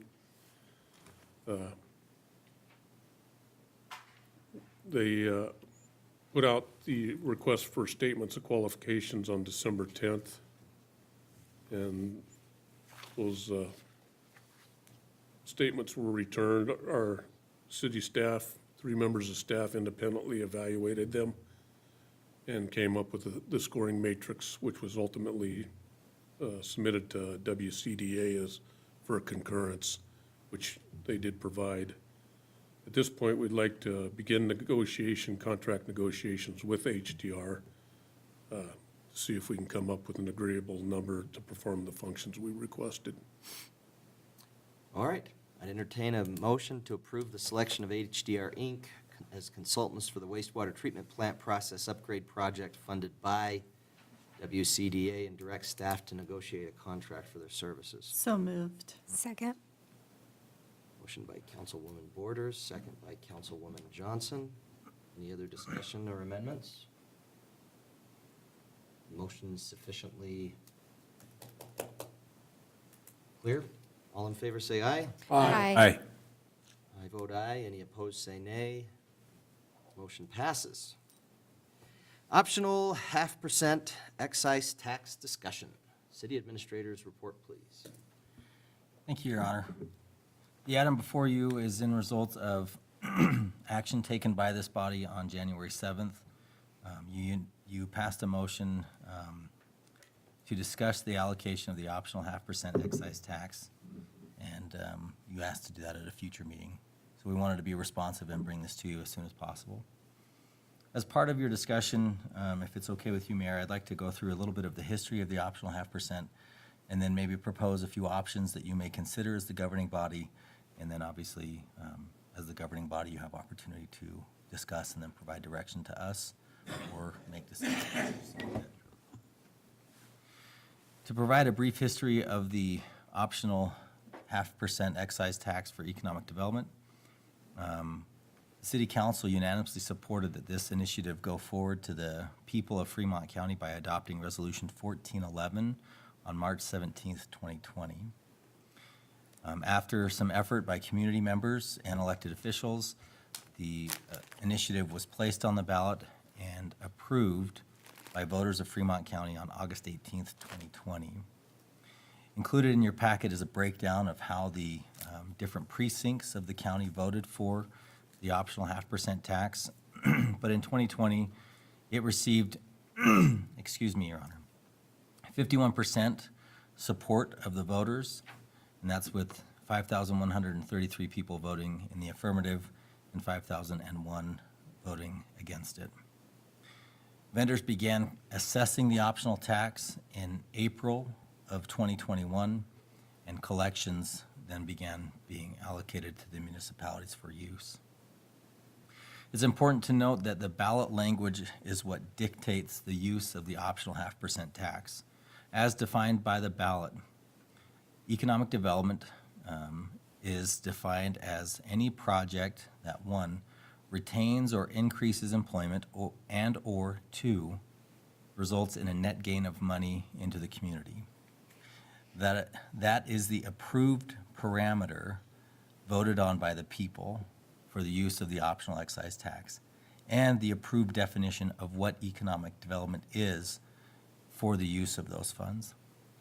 It also should be noted that the ballot language further outlined that 30% of the net proceeds of the tax would be used to support transportation infrastructure such as commercial air service. It also clarified that the remaining 70% would be used to support economic development projects at the discretion and choosing of the governing bodies of the municipalities and Fremont County. Should be noted that the City Council adopted Resolution 1422 to establish the Evolve, Diversify, and Grow Our Economy, or EDGE Committee. The purpose of the committee was to receive applications and provide recommendations of award to the governing body. I need to underline that the Riverton City Council has full governing authority and responsibility over the receipt and use of the optional 0.5% tax. The City of Riverton also into an agreement with Fremont County Association of Governments And maybe that's the wrong way to put it. An agreement was entered into with the other municipalities and Fremont County, and it was facilitated through the Fremont County Association of Governments. And this happened on December 18th, 2020. The purpose of that MOU was to establish roles and responsibilities throughout the county on the use of the optional 0.5%.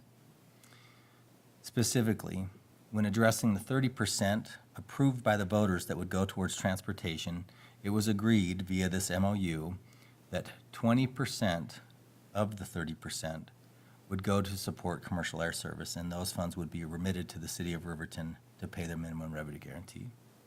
10% of the 30% that would go towards transportation would be allocated to the Fremont County Association of Governments to support entities for ground transportation, one being the Wind River Transportation Authority, or WRTA.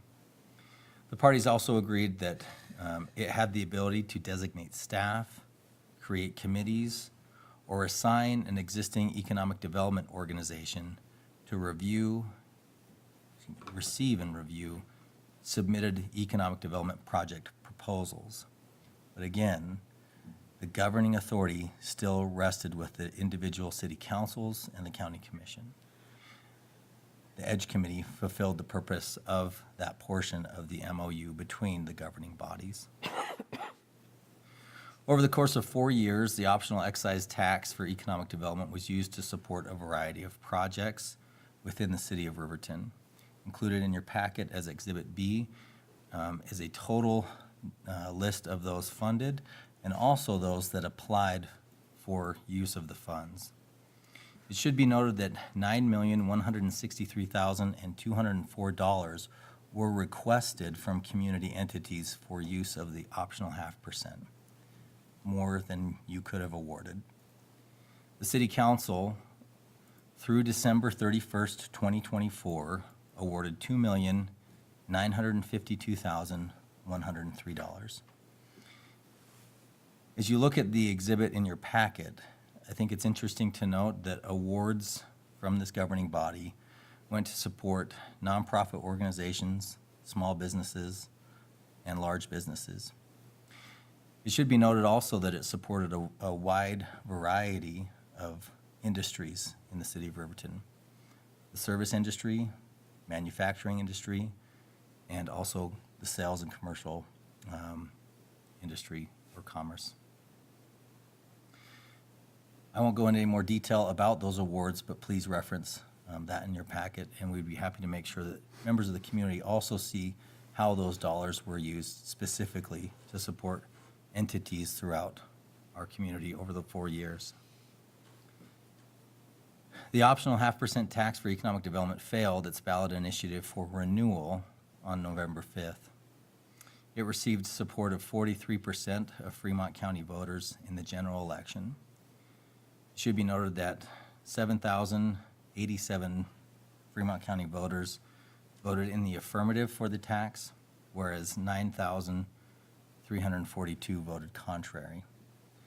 I'd like to bring up that it's interesting to note from a numbers standpoint the number of participants between the 2020 initiative and the 2024 initiative. In fact, voter participation saw an election over election increase of 63%. Part of that is due to the fact that the 2020 ballot initiative was on the primary and the 2024 ballot initiative was on the general. I know you as elected officials have received a lot of community feedback about the use of the optional 0.5% tax. Whether analog or digital social groups have provided feedback to you, it is clear that there are several and many opinions, and I would say varied opinions, throughout the county and in our community. However, I think it is difficult for you as a governing body to determine whether the subjective assessments of one group or another, or one constituent over another, truly represents the will or desire of the entire voting populace. I know you hear several times, well, quote, "This is why the tax failed." I believe you should take that as feedback, but also understand that It is not possible for one person to truly represent how an entire county or population votes. Objective, county-wide explanations of why residents vote the way they have for the optional 0.5% has not been fully explored. But I would like to note that as you look at the numbers as it relates to the precincts, the city of Lander, throughout all of its precincts, voted 51% for the optional 0.5% tax renewal and 49% against. In looking at the city of Riverton precincts, 48% of voters voted for the optional 0.5% tax, 52% voted against. So when you are looking specifically to the city of Riverton and the people you represent, the optional 0.5% tax initiative failed its renewal by 2 points, or 3, depending on how you do the swing. Other areas of the county are broken down in your packet. It's interesting to note that the rural areas of Fremont County are those that, for the most part, did not support the optional 0.5% tax. In looking at the community of DuBois, 35% of their those that turned out to vote voted for the tax, 65% voted against. The communities of Pavilion, Hudson, and Shoshone combined had 32% voting for, 68% voting against. In breaking down the rural areas of Fremont County into two different groups, one would be rural north, one would be rural south, as communicated in your packet. 35% voted for, 65% voted against. Rural south, that would be the areas of Luthi, Beebe, Milford, Jeffrey City, Atlantic City, etc. Voted 39% for, 61% against. You may ask, Mr. Butterfield, why are you going through this? I think it's important to see how the tax fared across the entire county. It's clear from the numbers that it was about a coin toss for support for or against in the Lander and Riverton communities. But when you look to the rural areas of the county, there was significantly less support for the Economic Development Tax Initiative. If I were you, I would take some heart in knowing that how you allocated and awarded funds was a 50-50 result instead of a 25-75 result or 60-30-60. Again, this is important to try and maybe interpret objectively how the result of the election came about rather than subjectively trying to ascribe why something happened or didn't happen. The defeated optional excise tax for economic development will continue through the first quarter of calendar year 2025, meaning vendors will collect the tax from those that frequent their businesses through the end of March. The city of Riverton is anticipated to receive revenues generated by the tax through May of 2025. At the November 19th, 2024 election, the City Council considered ways to address current unobligated funds associated with the optional economic development tax and the future revenues associated with the tax that would collect, as I referenced, through May of 2025. At that, we went through a little bit of the history, but it seems to me that it's important to clarify that because there have been a lot of questions in our community about what the MOU meant, what the different, what the ballot initiative actually stated, and how the funds could be utilized and allocated by the governing body. As a newly seated council, you have opportunity, as I've discussed, to look at how these future funds, beginning in January, will be allocated or used. The previous action of the City Council on November 19th is a valid action. However, since it promised the future collection or obligated the future receipt of funds of the optional 0.5%, you as the newly seated council have opportunity to either continue with the decision that was made or amend that and allocate as you see fit. I want to again underline that you as the governing body have full authority and responsibility over the optional 0.5% tax. You also have the responsibility to the original ballot initiative that was passed in 2020. You must ensure that any funds that you designate or allocate meet the definition of economic development approved by the people of Fremont County. And that is projects that retain or increase employment or result in a net gain of money into the community. Those are your boundaries to work within. We have representatives in the audience that I know are interested in the allocation of these funds. At the last business meeting, you had opportunity to hear from Mr. Tim Nichols about the Wind River Transportation Authority and their request to receive funds in addition to the 10% that they will receive through May of 2025. This will allow them to continue service levels to the community until another long-range revenue source is made available.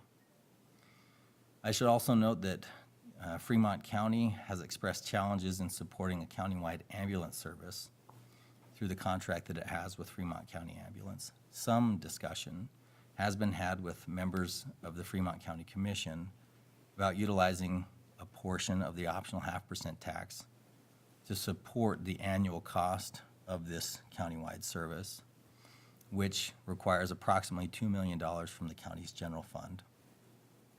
It is advised from staff that the council receive more information from the County Commission regarding the potential use of optional 0.5% funds towards this ambulance initiative. Similar to WRTA, members of the Fremont Air Service team have discussed funding needs with the Lander City Council, the Fremont County Commission, and the Riverton City Council. The request from Fremont Air Service team is similar to WRTA in that it is seeking additional funds to bridge the projected funding gap left by the loss of the optional 0.5% tax. Some discussion has been had in the community and among different groups, whether it be WRTA, FAST, or governing bodies, about a potential new sales tax initiative that could come before the voters of Fremont County to address transportation needs. I would like to note that a positive fund balance currently exists in the commercial air service account to match the minimum revenue guarantee requirement. And it's a requirement that we match the state of Wyoming in fulfilling. This fund balance allows travelers to book with confidence in and out of Fremont County. However, this is a perishable fund balance. Without additional investments from the governing bodies of Fremont County or the community, funds to support commercial air service will exhaust before the end of fiscal year 2026.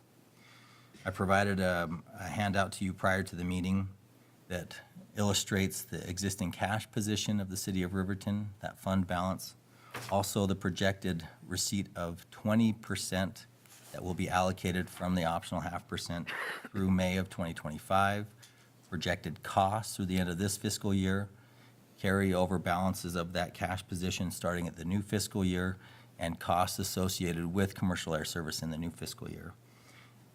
In brief, as mentioned, funds will run out to support commercial air service as projected June of 2026. If another ballot initiative is brought before the people of Fremont County, and that is during the midterm elections, that would occur in October or November, depending on if it's a primary or general, but around that October-November timeframe, to the people of Fremont County of 2026. If approved, similar to the previous tax initiative, funds would not begin to be collected until the second quarter of 2027, or April of 2027, meaning funds would not be remitted until May or June of 2027. So as it relates to WRTA or the Fremont Air Service team, in order to continue specific to air service until a potential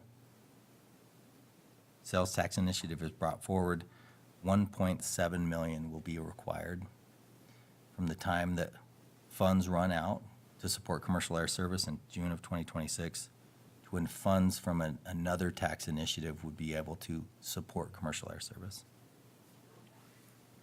In addition to the services referenced, you also have the opportunity to explore opportunities, how about that? To provide optional 0.5% economic development funds to private businesses or nonprofit entities. To do so, you have to choose if you will individually hear these requests as they come forward, establish an application process, reestablish a recommending committee similar to EDGE, or however you decide to choose. You also have the opportunity to re-explore previous funding applications that were received by the EDGE committee and the city of Riverton. As provided to you via email correspondence, we have another community entity that has expressed interest in receiving funds that have not been obligated thus far. That is the Mercy House. And you have the information digitally, and I do know there are members in the audience that could answer questions as it relates to their request. When considering the opportunity to support community organizations, I would like to note that the contract for service program is also available for community organizations. We've mentioned that a little bit today already. This could be an opportunity for the city council to award funds to community organizations that do not meet the ballot initiative language of the optional 0.5% tax for economic development. So keep that in mind. When you're looking at the amount of funds that you have to discuss and award, it is anticipated that the city of Riverton will receive revenues again through May of 2025. Ms. Harris and I have projected that to be roughly $320,000. We already have actual receipts for January, and we have averaged the receipts for February, March, April, and May to project those moving forward. So again, you have roughly $320,000 of unobligated funds of the 70% discretionary portion of the 0.5%. Your Honor, I hope that was valuable information. I know it took time to go through that, but I think it's important for those things to be stated to put them into context. And at this time, we'd stand for any questions. And I would like to note, again, you have members in the audience that may or may not want to provide feedback on this topic. Thank you. You have any questions for Mr. Butterfield regarding the optional 0.5%?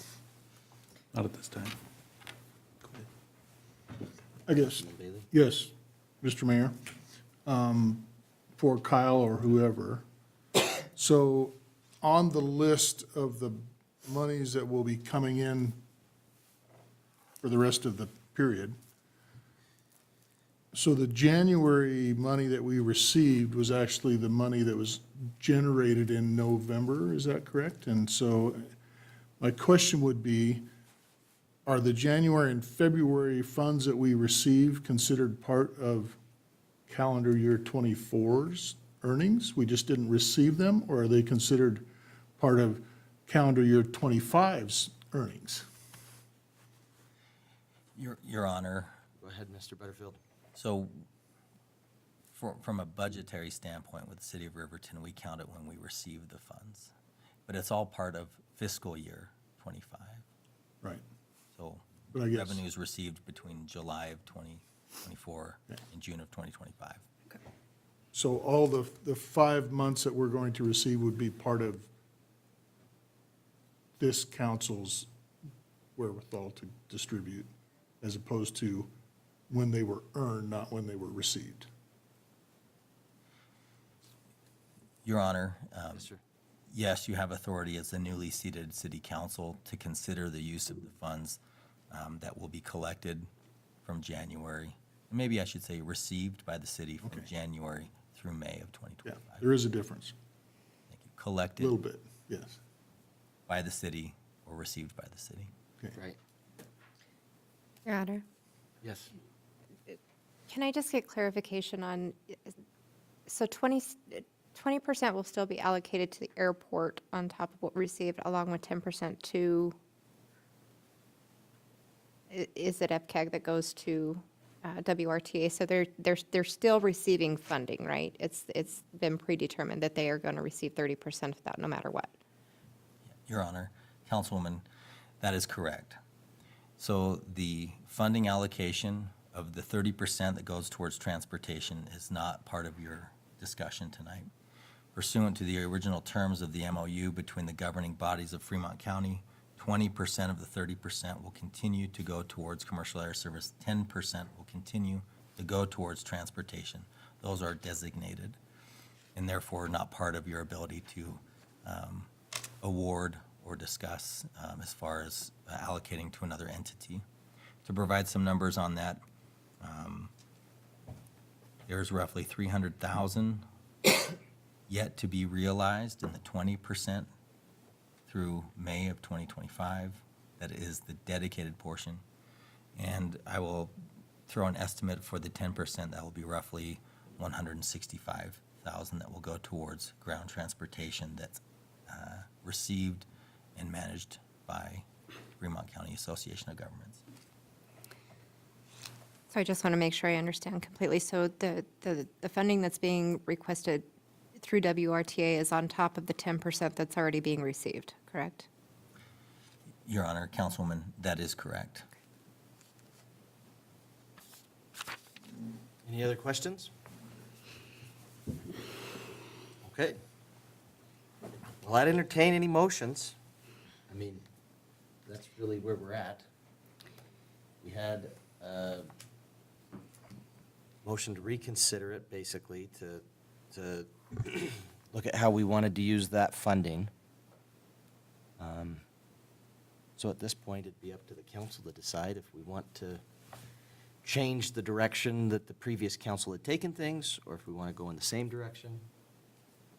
I mean, as I understand it, Mr. Butterfield, unless I'm mistaken, unless we did have a motion, let me back up. If we didn't have a motion at this point, we would continue in the direction that the previous council had taken because there hadn't been any clear direction from the council one way or the other with our previous motion. Your Honor, that's correct. The motion by the previously seated council still stands as a valid motion.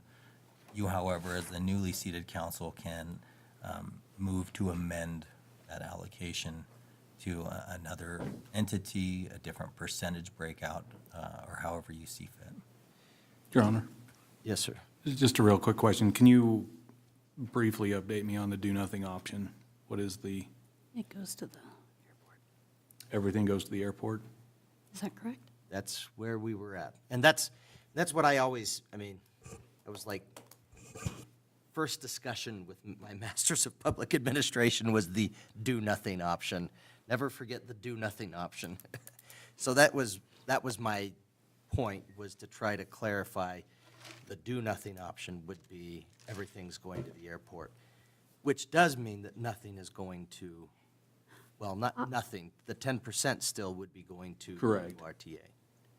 I'm sorry, Your Honor, I would like to move, and I guess I need to move to amend, that we offer the 186,000 or whatever to WRTA with the remaining balance going to the airport. That's what I would like to move, and we can then vote on that and then see what else, I don't know, we decide.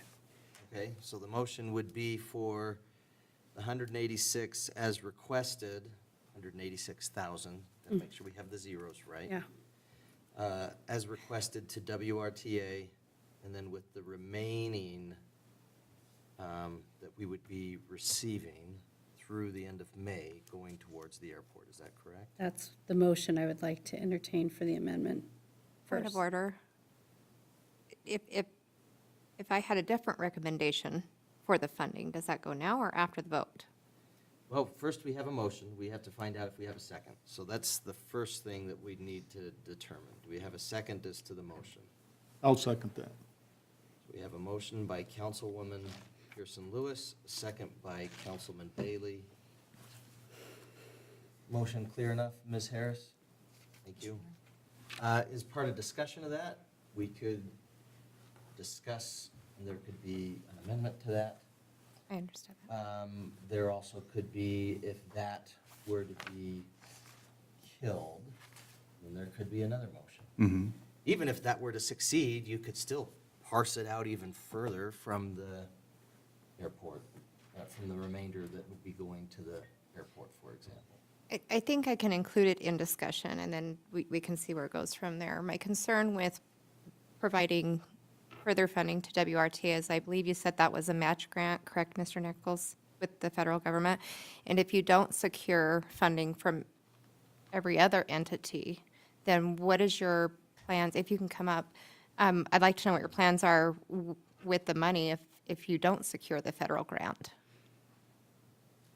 If I'm understanding correctly, the question is, if we were to fund you, but the other two entities were to not, is the money just going to sit there and not be used? Or would you return it to the city of Riverton? Or would you return it to the voters? Or what would happen? Yeah, thank you, Mayor, Councilwoman Johnson. To answer your question directly, every dollar that's contributed gets us further down this finish, to the finish line. So every dollar, regardless of whether we make that full amount, will be spent out in an attempt to reach that end. As those funds become dwindled down, we'll begin to scale back operations to try and stretch that out even further. But up until the point where we can no longer match our grants, we will attempt to do so. Okay. Your Honor. Anything further there? I'm just, can conditions be placed upon it? In terms of how the money would need to be spent? Correct. So Generally if, speaking, we've done with EDGE funding, we've always had an MOU in place. So yes, that could be discussed. So we can say, as long as the county matches the funds. I would say, and I would be in agreement with it if the funds were matched. I hate to tie up funds for one entity that's already receiving 10% for other entities that are also looking at it. Sure. And there's a great need for the airport to see it as well. However, I have a strong support for the Mercy House to receive at least $100,000 of it. I think that's a very needed entity in our community. And I think when you're building a mansion, you have to start with the foundation. And unless we clean up our community and what we see on the streets, we're not going to see a whole lot of economic growth. People don't want to come here and open businesses when they're being accosted and harassed. And we have got to clean that up. And the Mercy House is offering a solution to that. Okay. And I would really like to see them get at least 100,000 of it. I would agree to 158.6, is that correct? 186. 186,000. 186. With the condition that it's provided by the other entities for you to do that and get that match grant, and then any remaining funds. The other applicants, they're amazing, and the transport services would be a much needed thing in this community too. But I'm going to choose life and safety over property every time. And I think that is important, and that's where my recommendation would go. Councilman Bailey? Your Honor, question for Mr. Nichols. Okay, so in the amount of money that you would get from government entities, whether it's us or the county or Lander or whoever, what is the match percentage so if we give you the $100,000, how many dollars does that generate in federal funds that you bring in, I guess is my question. Certainly, Mayor, if I might. Yes. Councilman Bailey, so the way our operating grant is structured is it's broken out into three separate grants. Your operating funds, your maintenance funds, your administration funds. Your admin, your maintenance are matched in 80-20. So we match 20%, we receive 80% of those federal dollars. Our operating expenses are matched at 44.56, 44 and 56.56%. So that it takes a considerable more upfront match on your operating funds. That also just so happens to be the largest portion of our grant. Our capital grants also, which are factored into this total amount, allow us to roll that stock accordingly. Those are matched at 85.15 for ADA accessible vehicles, 50/50 for non-ADA vehicles, and some others thrown in there as well. So follow-up, so at a minimum, worst-case scenario, we give you 186,000, you're getting another 186,000 from the federal government, and more, depending on whether it's 80/20 or 44/56. Yep. And I guess, so that's something I think we have to factor in also, is the amount of money it brings into the community, which is part of the description of where that money comes from. So us using the multiplier effect is important. And again, I agree that all of the projects that are presented to us over the last 4 years through EDGE were all great projects, okay? The problem is we had $9.1 million worth of projects, and we only got to give away $2.9 million. So a third of the money is all we had to give away. And that's the challenge.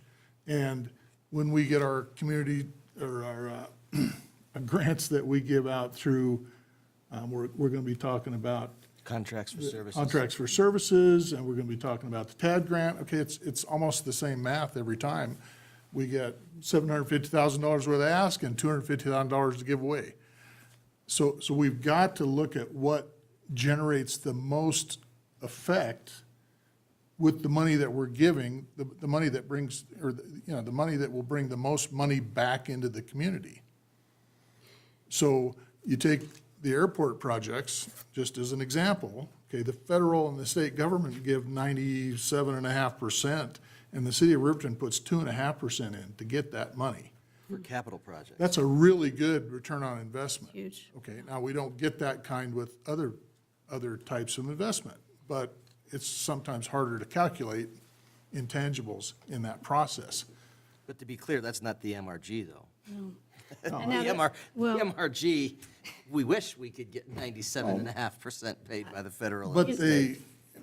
I guess, but they also, they did a study, and the airport, for the amount of money that we put in, which is a couple of $1 million, generates $20 million in economic return to the community. So Yeah. again, that's a very, very good return on our investment. And a lot- 30% growth last year? Right. Yeah. Exactly. That's, I mean, really, and I mean, I'm putting in this thing to support WRTA, but the airport is honestly 30% growth. And with this, this, part of this says, right, that we have to support something that's economic growth. And like I said, I'm saying WRTA, but honestly, the airport, 30% growth, you cannot beat that. That's really where we need to put this, as far as if we want to actually meet the terms of this Ballot agreement. Yeah, of the ballot language, yeah. Well, I think it's hard to put a number on economic growth when it hasn't been explored, because we don't have new economic growth. We don't have new growth because of city conditions. And so you can't put a number on that. I agree that there is return with the airport, but I have never seen, in everything that I have read, an itemized list of that $20 million. I have. It's been projected. 265 jobs have come in because of this 0.5%. I have seen it. Through a line by roundabout line. way, it's come up with $20 million. But there is not an itemized list of how they came up with that $20,000, and that was a study that was conducted by the University of Wyoming. Well, actually, there was two, if I'm not mistaken. There was two different studies. Yeah, we're Mr. Peterson. conflating two different things. Yeah, We had the there study was that was done of the half-cent, but I think what Councilman Bailey was referring to was an earlier study regarding specifically the airport. Yeah. Councilman Carr, you had something to add? Thank you, Your Honor.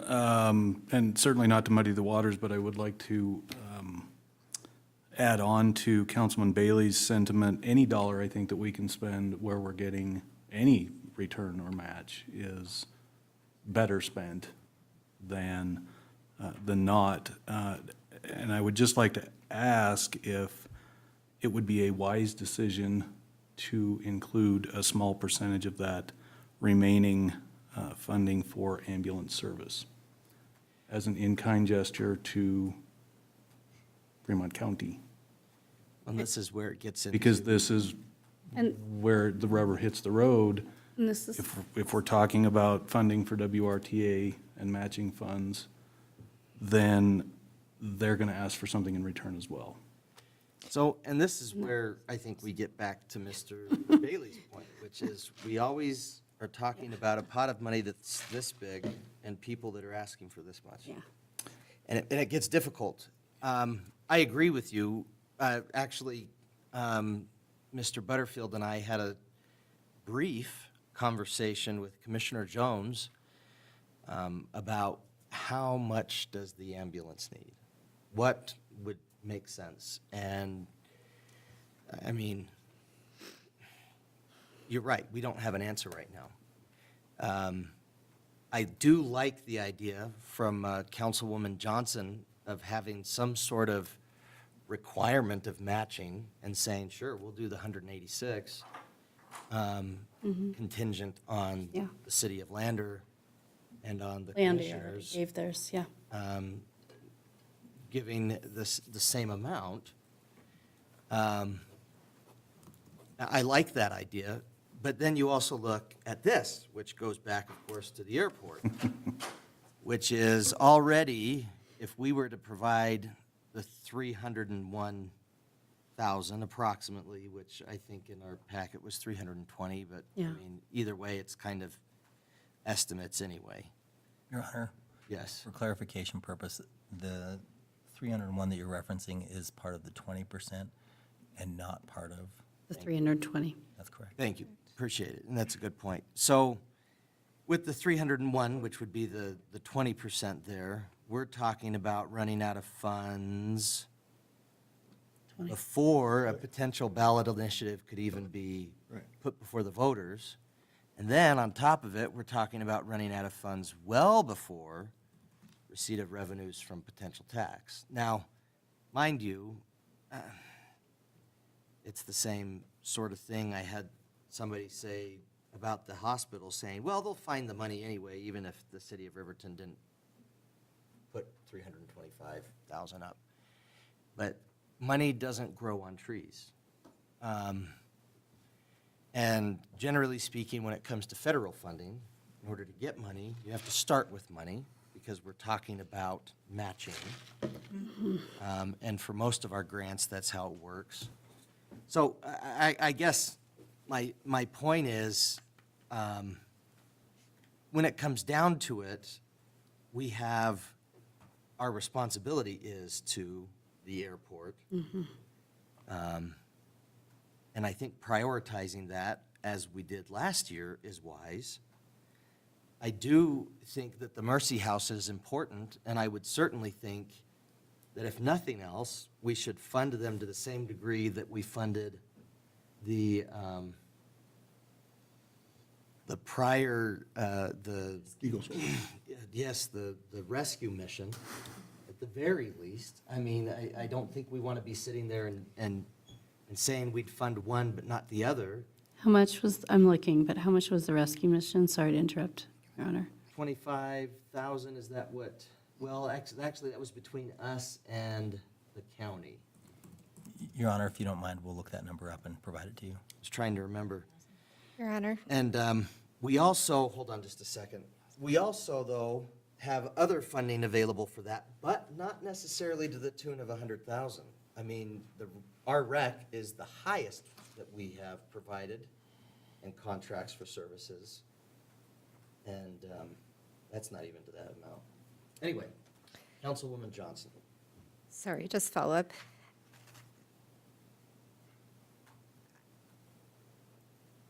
Trying to choose my words carefully, so bear with me.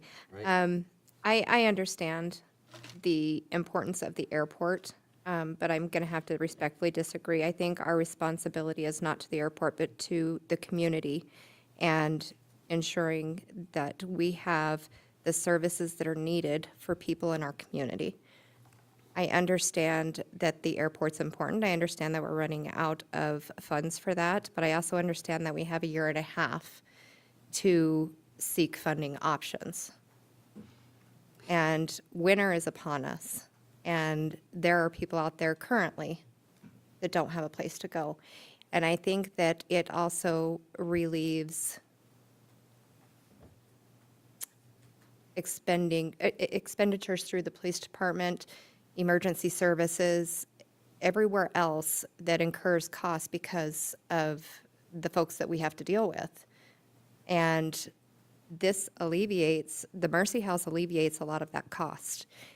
And I'm going to say that since the airport already receives 20% and it's hard to put an importance. This is the not fun part of this job up here, is because it's almost determining what's more important and what isn't, or who deserves the money and who doesn't. WRTA is very deserving of it. So is the airport. But if you had to choose between one of the two for transportation services, I would go with the airport. And I would say that I think we need to establish some security within our city with the Mercy House and give any remaining amount to the airport. That would be my amended recommendation. So, Your Honor, may I have a, Councilwoman Johnson, I appreciate what you're saying, and honestly, what I would like to say is I think that the Mercy House is another topic completely. I feel like that's another agenda item, because I think it's so important that it needs to be brought up on its own, and because it's not an economic, I feel like it's not an economic issue, that it's a social issue and a security issue. And I don't know if and maybe I'm ignorant here, but I don't know if it's something that our rec could provide funds for. Is it something that, but. Community service grants. Community service grants?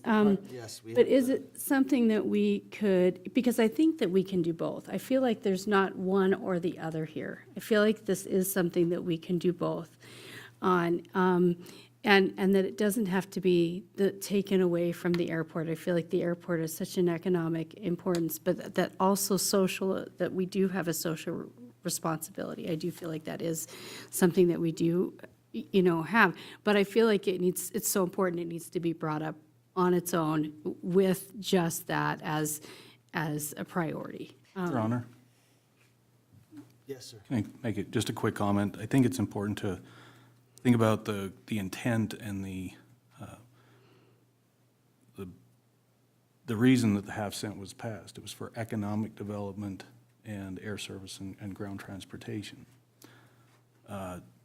While I truly believe that the Mercy House is definitely a needed item or amenity within the community, in my mind, it wouldn't fall under economic development so much as it would public service.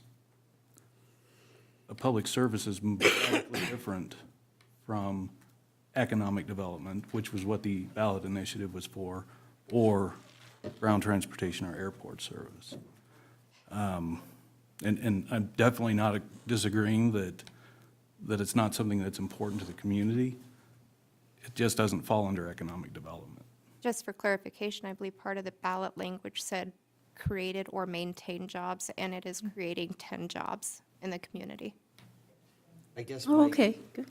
question, though, is $100,000 right now, and this is just, and if we have a representative from the Mercy House, I'd like to know. Number one, I mean, in terms of immediate needs, we do have the warming hut available, not that that's begin all end all. It's something that is transportation dependent. There's a lot of things that make that difficult, and also space limited. And it's ultimately a tribal program, and when it comes down to it, if you've got a person who's a non-tribal member and they have to choose between a tribal member versus a non-tribal member, I think ultimately they would determine that the tribal member would take precedence, which is fine. That's their option. So that's the concern there. But so number one, in terms of the immediacy of being able to provide any help for individuals, that's my question. even if we were to be able to provide funding for Mercy House today, I don't know if that would be able to be spent quickly enough to be able to do much of a difference with the weather we have now, but I'd like to know that. And the next point is if it were spent quickly enough, what would the money be going to? Because generally speaking, we have not provided money for any sort of salary for individuals. And at this point, if it were to be providing jobs, I would think it would almost be, are we talking about it going towards materials, equipment, fixing up the space that we have? So I'd like to know about that if we have someone from Mercy House that could kind of address where we would be at. You could sit down, Mr. Nichols. Thank you. If we need you, we'll holler at you again. Hi, I'm Rowena Bland with the Mercy House this time. Honorable Mayor and Council, Grace Andrus, the chairman of the board for the Mercy House. It would not be going towards wages. We have had a private citizen offer to get us started with wages, trying to figure out the semantics of that. So it would be getting our doors open, starting to get our doors open sooner than later. We have commitment for people that have donated, that will donate beds. We have people who will donate food. We have people who have agreed to pay the utilities, part of the utilities. Come on, help me, because my brain's fried at this point in time. They have, but getting the doors open sooner rather than later. So instead of a week from now, today, we could start. February 1st, we have the building that has been donated to us, working in conjunction with Eagles Hope. So that's, we have to pay insurance. Insurance has to be bought for the insurance, like you pay insurance. Security. So you're not Security. receiving the building until February 1st. Correct? My recollection, conversations that we had with Eagles Hope, and this is years ago, was that there was significant work that was needed on that building. Correct. So there's actually two buildings that we're receiving. The smaller one is available for almost immediate move-in. We would have to do a little bit of work on it. And it could potentially house about 26 individuals. And the larger building definitely will take a lot more. So if we were to receive funding, let's say 100,000, because that number was thrown out, we could potentially, very likely, open as early as February 1st. If you were not to receive funding, though, you're still receiving the building as of February 1st. Correct. So it's just not going to be something that will be ready, is that what you're Correct. saying? Yes.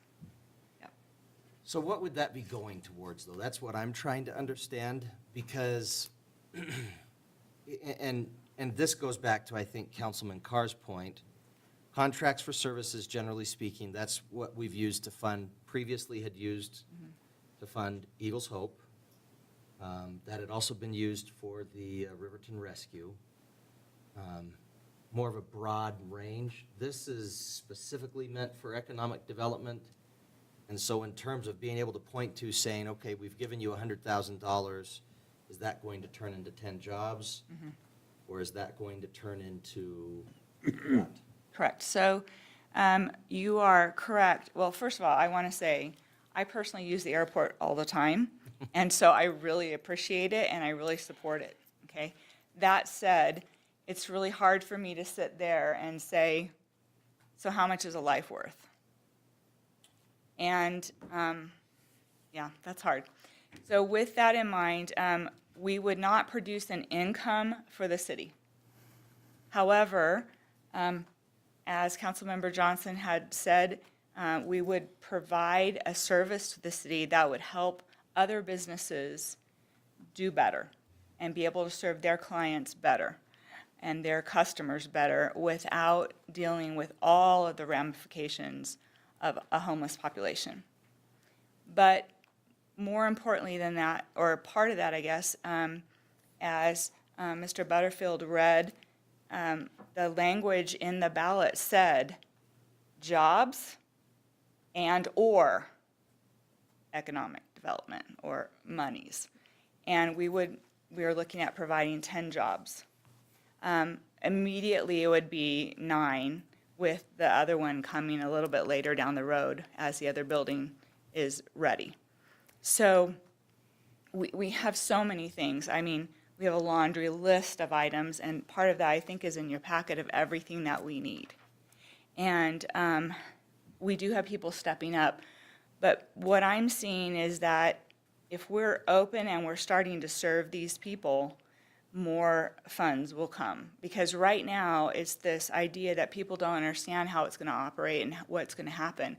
But when they see it operating, they see the police department, instead of driving out to the warming hut or to the hospital or to land or to jail, they're coming to us to help.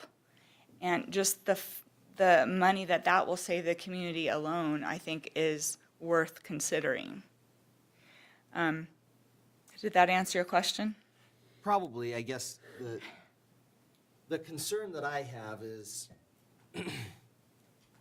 in terms of the airport, it's easy to put your finger on exactly what that's going towards. It's going towards the minimum revenue guarantee. When we've been talking with WRTA, we're talking about that being used to leverage federal funds. I mean, I guess I'm wanting to know, are we talking about, for example, as I recall, at least the larger building was in need of a new roof, which of course that's more down the road. You're not going to be able to have like $100,000 and a new roof is going to magically appear. It's going to take time. You're going to have to get a contractor. You're going to have to get all that arranged, et cetera. But I mean, that's what I'm trying to put my finger on, is what are we purchasing and how's that turning into 10 jobs? Because that's really, I mean, and I care about lives. I understand. I mean, I was involved a little bit more with the Riverton Rescue, and I totally want to do things to partner in the future with the Mercy House. I think it's an incredible program. I'm excited for it. But the ballot language ultimately, though, has to go back to, of course, money being brought to the community and/or, like you say, retain or new jobs.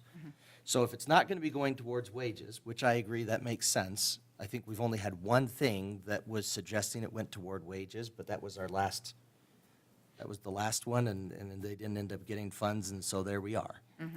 But, I mean, are we talking about fixing to the home, or are we talking about, you said you've got beds and food.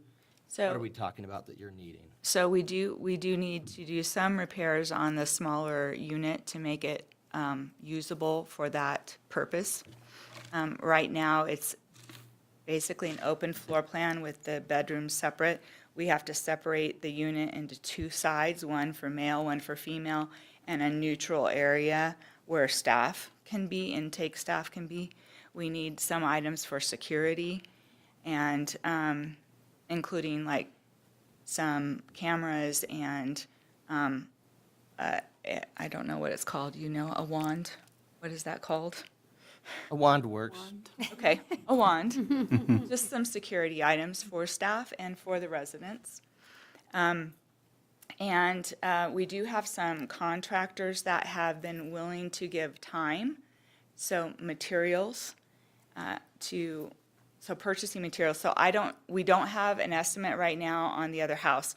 Our board is still looking at, is this something that we actually need to tear down and start over? Or do we want to invest money to fix it? It will be approximately $400,000 for repairs. And so. What I recall from. And so we are currently balancing, okay, how much do we need to purchase in materials? How many materials are we going to get donated, because we have that option as well? And then how much do we need to so how much materials can we get donated? How much work can we get donated? And then the balance would be additional materials that we have to buy that we can't get donated for the other house. But that aside, I don't feel like that's part of the 100,000. The 100,000 would be security items, the necessary work on the smaller building so that we could open immediately. So you're planning on the smaller building being something like the model that the warming hut has, that it be not family-based, but individual-based, separated out by gender? Correct. And would be looking to house about 26 individuals there? Correct. Assuming about 13, males and females.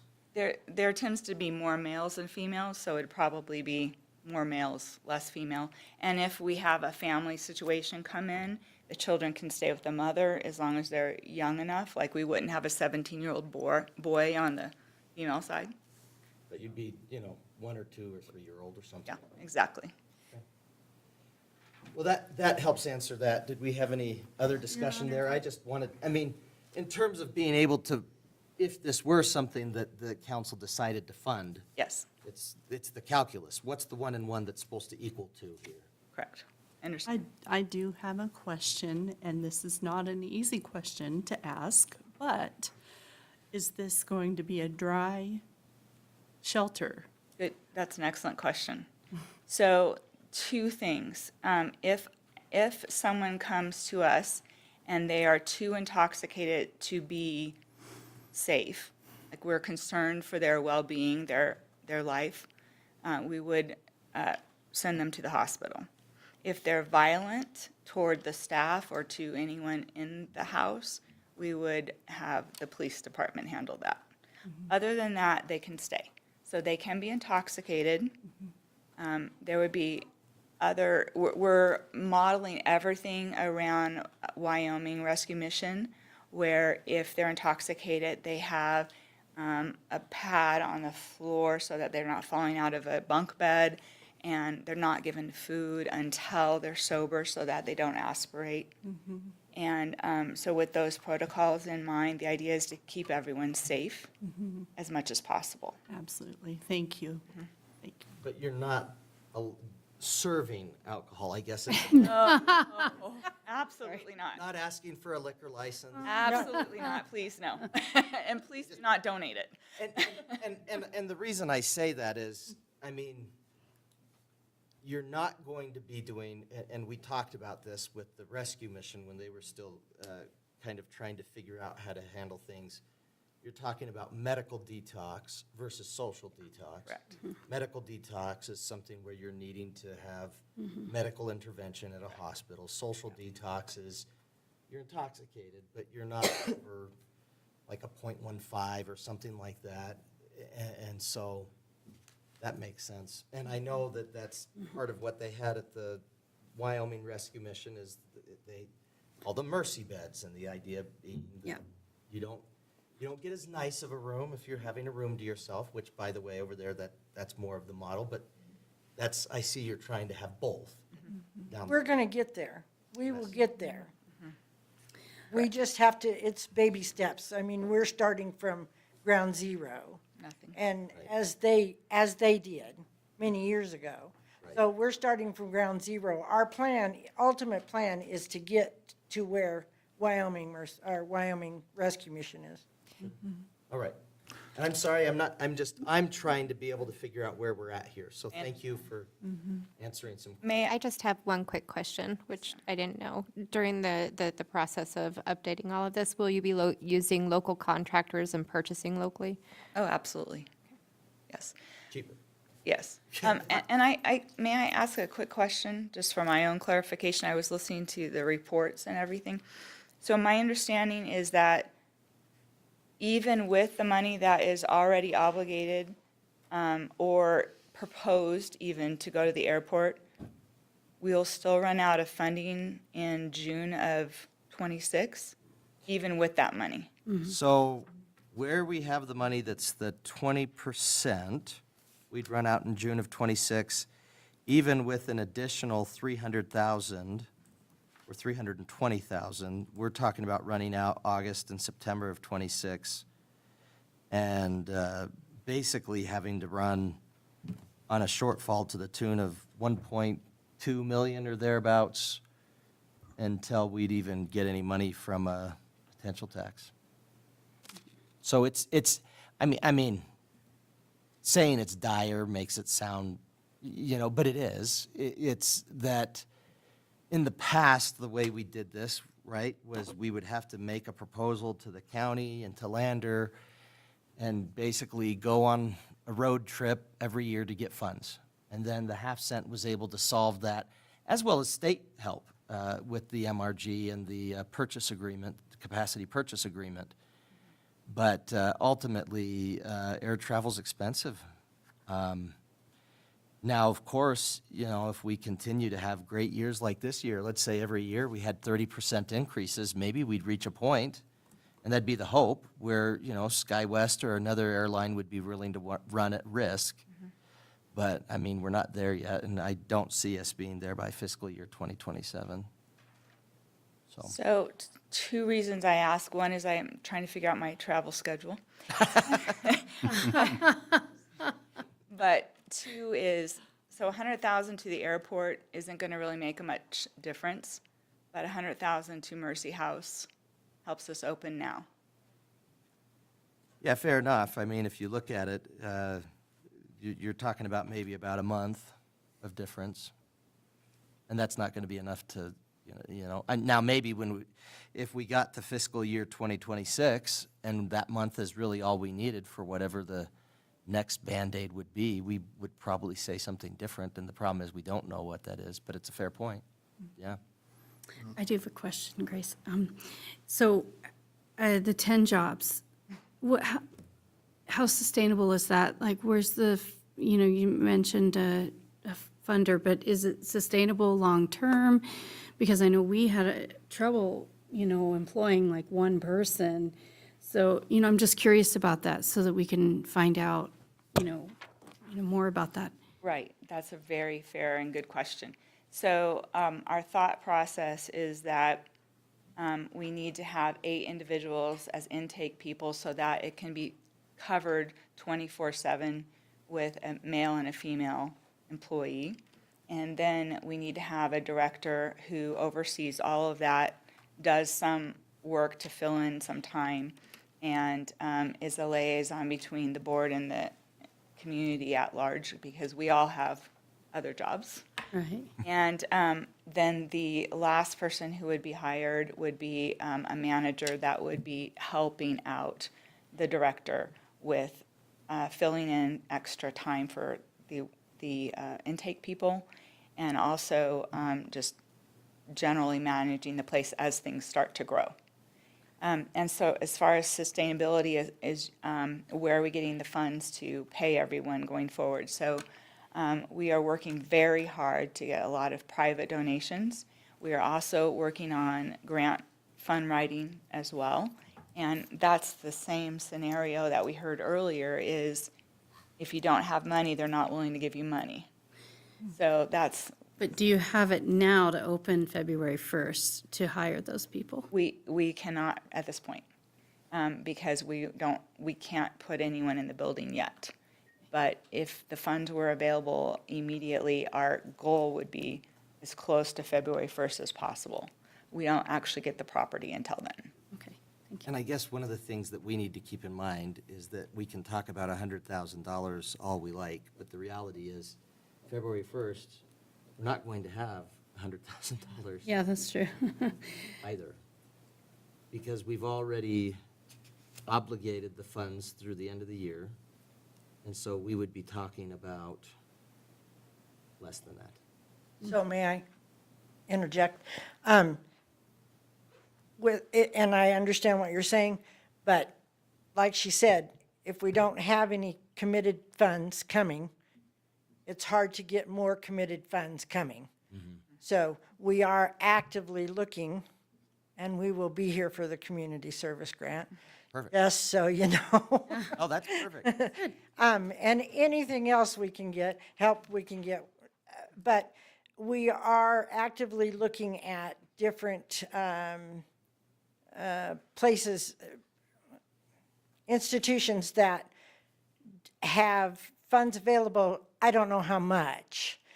But within their groups, then they have, our institutions, they have groups that then also have funds available. So it's kind of a twofold thing. So, and I don't know what that looks like financially, because we're just hitting the ground running right now, is what we're doing, so.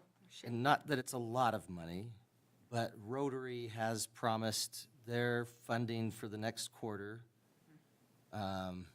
to the Mercy House, and they're wanting you to come and speak to them too, so. Oh, good. I did speak with her Perfect, the other day. Good. We have that arranged. perfect. Thank And I think we have Becca Pearson Lewis next Tuesday. Yeah, Yeah. but that's good. That's good. Your Honor, Everything. I guess, everything. Yeah. first of all, and I know some of you guys are new, but we do need to keep some decorum here and follow the rules, which means we need to get permission from the chair before we speak, so that we're not all talking at one time. Sorry. Okay? That aside, the city of Riverton owns Central Wyoming Regional Airport. Okay, we are 100% responsible to operate it, fund it, all of that. We have gotten support in the past from Fremont County and Lander and some of the other communities to help us with that, because it's a huge economic driver for the entire county. Okay, and if we didn't have an airport, which we almost didn't, not too long ago, okay? You know, you travel a lot, I travel a lot, 21,700 people travel a lot every year.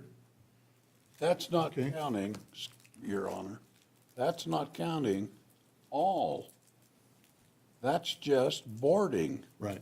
There's a return. There's over 35,000 people that have come through. And I guess I apologize.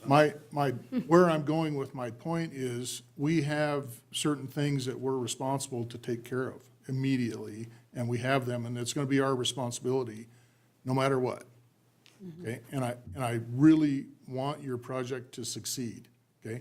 I was totally supportive of Eagles Hope and the Samaritan Center, and them taking it over, and them trying to make it work, and they really struggled. I was intimately involved in the process, and they couldn't find enough help, okay? If you're gonna hire 10 people, just in round numbers, and pay them $10 an hour, that's $200,000 a year that you're gonna pay. Good luck finding somebody to work for $10 an hour, by the way. Okay. You know, the rescue mission from Casper did a study, which we helped them pay for, which said it won't work. And I don't want to be Debbie Downer, okay? But I think we have responsibilities that are immediate, and we are not going to get out of them, period. And I want your project to succeed, but I think we're a little premature. We need to figure out a way to raise the $500,000 that you need to really make this work before we stick our neck out there and take funds that would go to something that we are absolutely required to do. You see my dilemma? And it's no different than us having $9 million with ask and only $3 million to give away. Sure. So it's a challenge, and these are never easy decisions. Welcome to city council. So that's my problem, okay? And I think you'll find the community will support it well. The challenge is, can we get them to support it $200,000 or $300,000 a year worth? I don't know that's the challenge, so. Your Honor. Mr. Carr? First, in full support, I think the community definitely needs something like this. With the knowledge that, the funds that we do have available are obligated through well past February 1st. I would like to propose an amendment to the original motion that as we fold ever-increasing amounts of bread into the you-know-what sandwich, I would propose an amendment to provide $100,000 to WRTA, 80% to the airport of the remainder, and 20% to ambulance service, because I think that buys us the most bang for the buck. All right, original motion was 186,000 with the remainder going to air service. I guess the problem I'm having here is that's really kind of Your Honor, directly against the original motion. I do apologize for cutting you off. I just wanted to make sure that we had clear the motion to amend the motion that is on the table. So if it's okay, I'll repeat back what we heard and ensure that it's. Thank you, both of you. Councilman Carr proposed, and then see if there's a second. Your Honor, what I heard was an amendment to the main motion to provide $100,000 to WRTA, and then of the remaining balance, which in doing just a quick analysis, Rough math, 220. Should be about 220,000.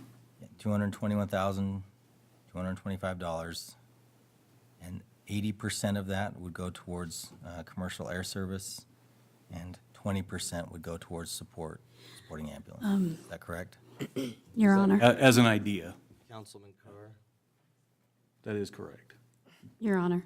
Definitely up for discussion. And if I can add just to that, one addition to that, for the Mercy House, certainly approaching community contracts or contracts for community service, I think is a better avenue than utilizing half-cent dollars for that.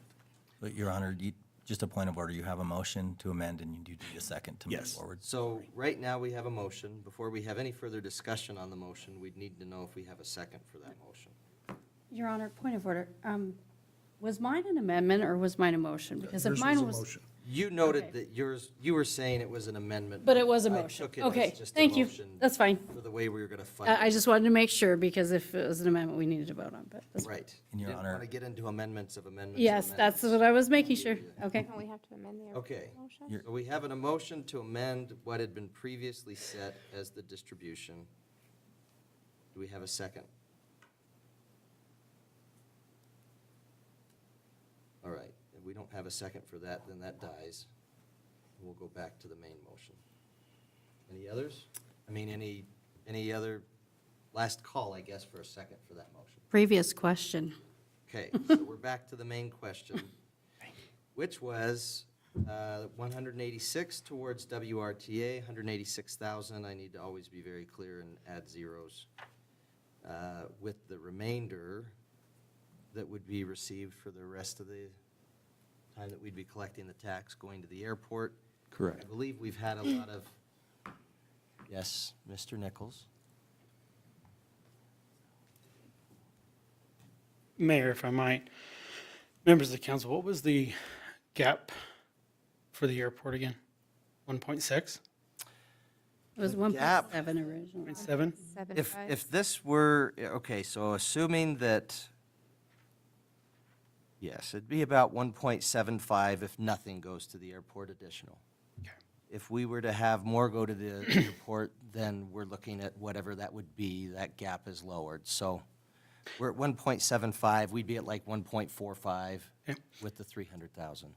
I've said a few times now, and whether it was in private with Mr. Butterfield or elsewhere in public session, that I do not intend to find a solution on my own, as I don't believe a long-term solution for this problem can be found with just WRTA getting the funding it's requesting.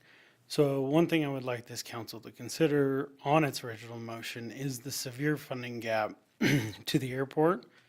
And on multiple occasions, I've stated that the airport needs prioritized. WRTA has a few opportunities to scale back, throttle it back. It does lose us leverage dollars. However, the airport doesn't have that luxury. So instead of, the airport's roadshow from Lander to the county, I would much prefer that be a joint roadshow with WRTA and accompaniment. So if I'm hearing you right, Mr. Nichols, you're speaking against the 186,000 going to WRTA unless we feel comfortable that the airport has an alternative. Okay. Thank you. Mr. Mayor, Councilman Carr? Could Rebecca I rescind my motion. rescind her motion and we just go with the no option or the no? Yes, we can. Well, okay, so she had the motion, the second was by Councilman Bailey.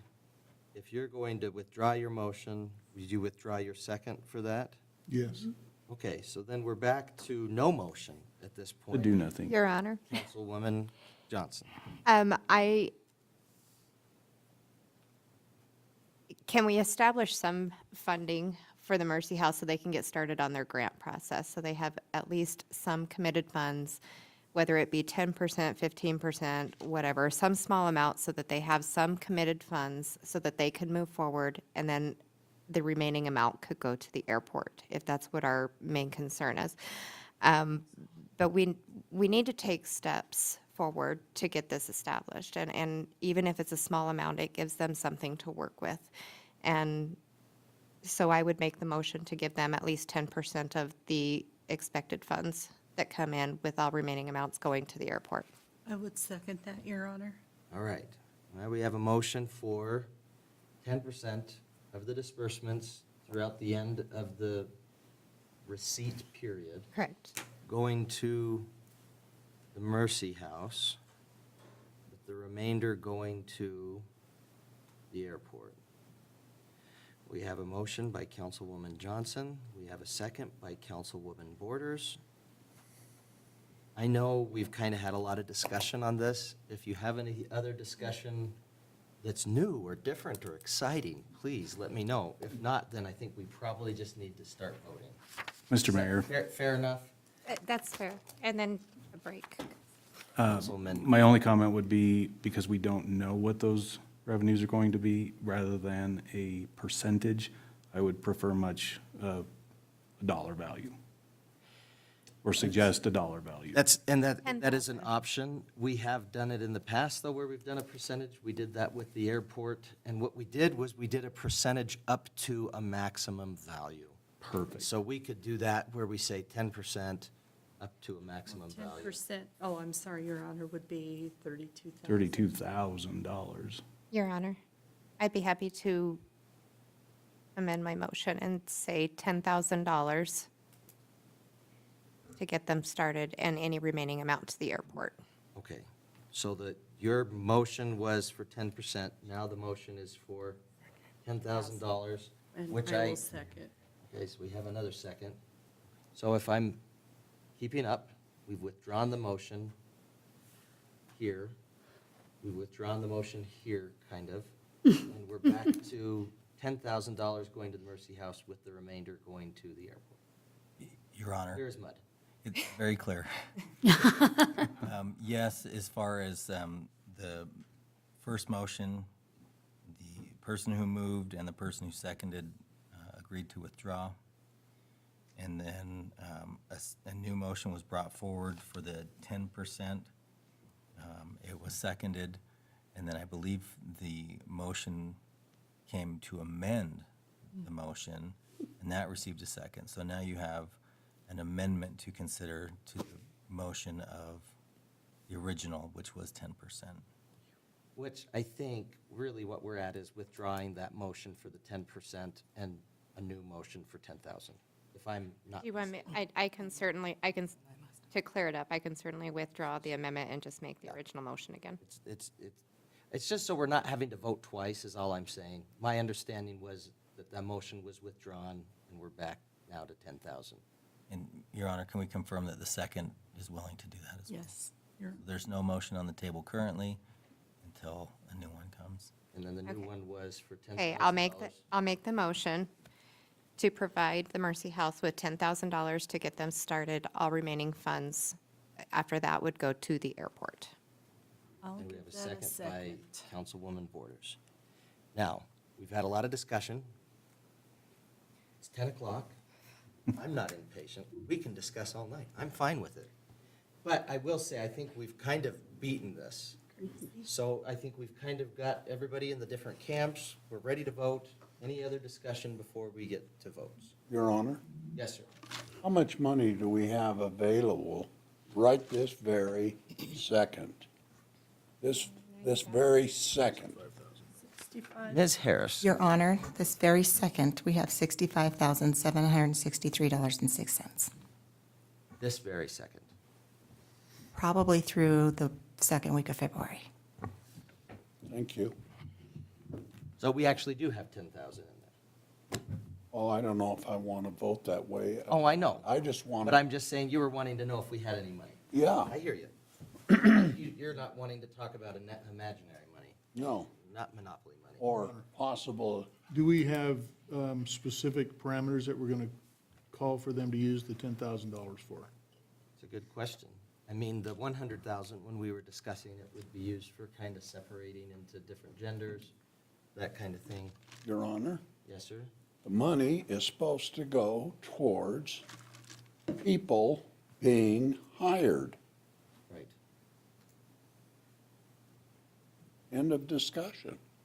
I hear you. Not a secondary or a third or a tertiary. Call for the motion. Okay. All those in favor of the motion, $10,000 to be going towards Mercy House, with the remainder going towards the Central Wyoming Regional Airport, say aye. Aye. Those opposed, say nay. Abstained. Abstaining here. Motion passes. Okay.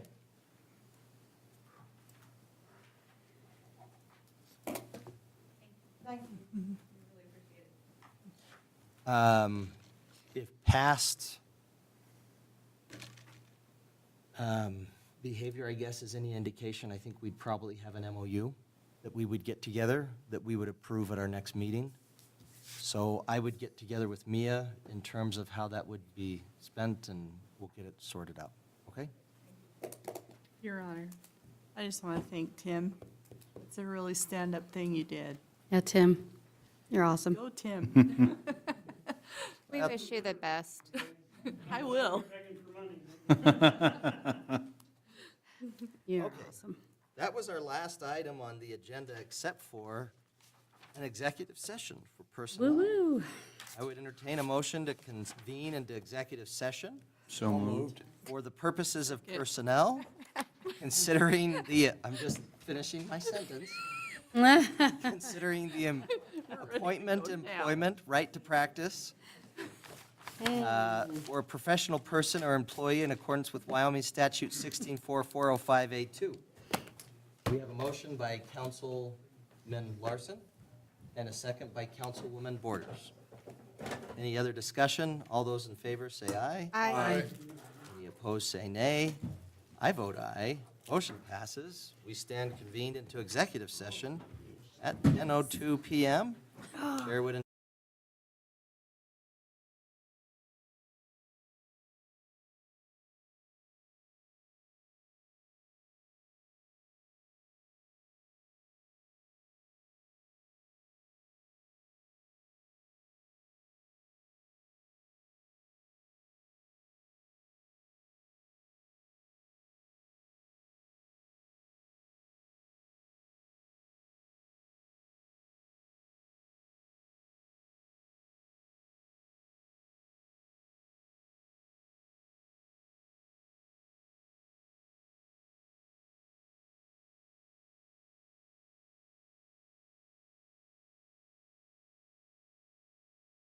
entertain a motion to reconvene back into regular session. So moved. We have a motion by Councilman Carr, second by Councilman Larson. Any discussion? All in favor say aye. Aye. Any opposed say nay. Motion passes. Regular session of the City Council is now reconvened at 10:31 PM. Chair would entertain motions from the executive session. Your Honor, I would move that we direct the city administrator to move forward in giving a contract negotiations for the community development director position with his prime candidate. Second. Motion by Councilman Bailey, second by Councilman Carr. Any other discussion? All in favor say aye. Aye. I vote aye. Any opposed say nay. Motion passes. I'd entertain a motion to adjourn. So moved. Second. Councilwoman Borders with the motion, Councilwoman Johnson with the second. All in favor, say aye. Aye. Aye. Any opposed, say nay. I vote aye. Motion passes. We are adjourned at 10:32 PM. Excellent.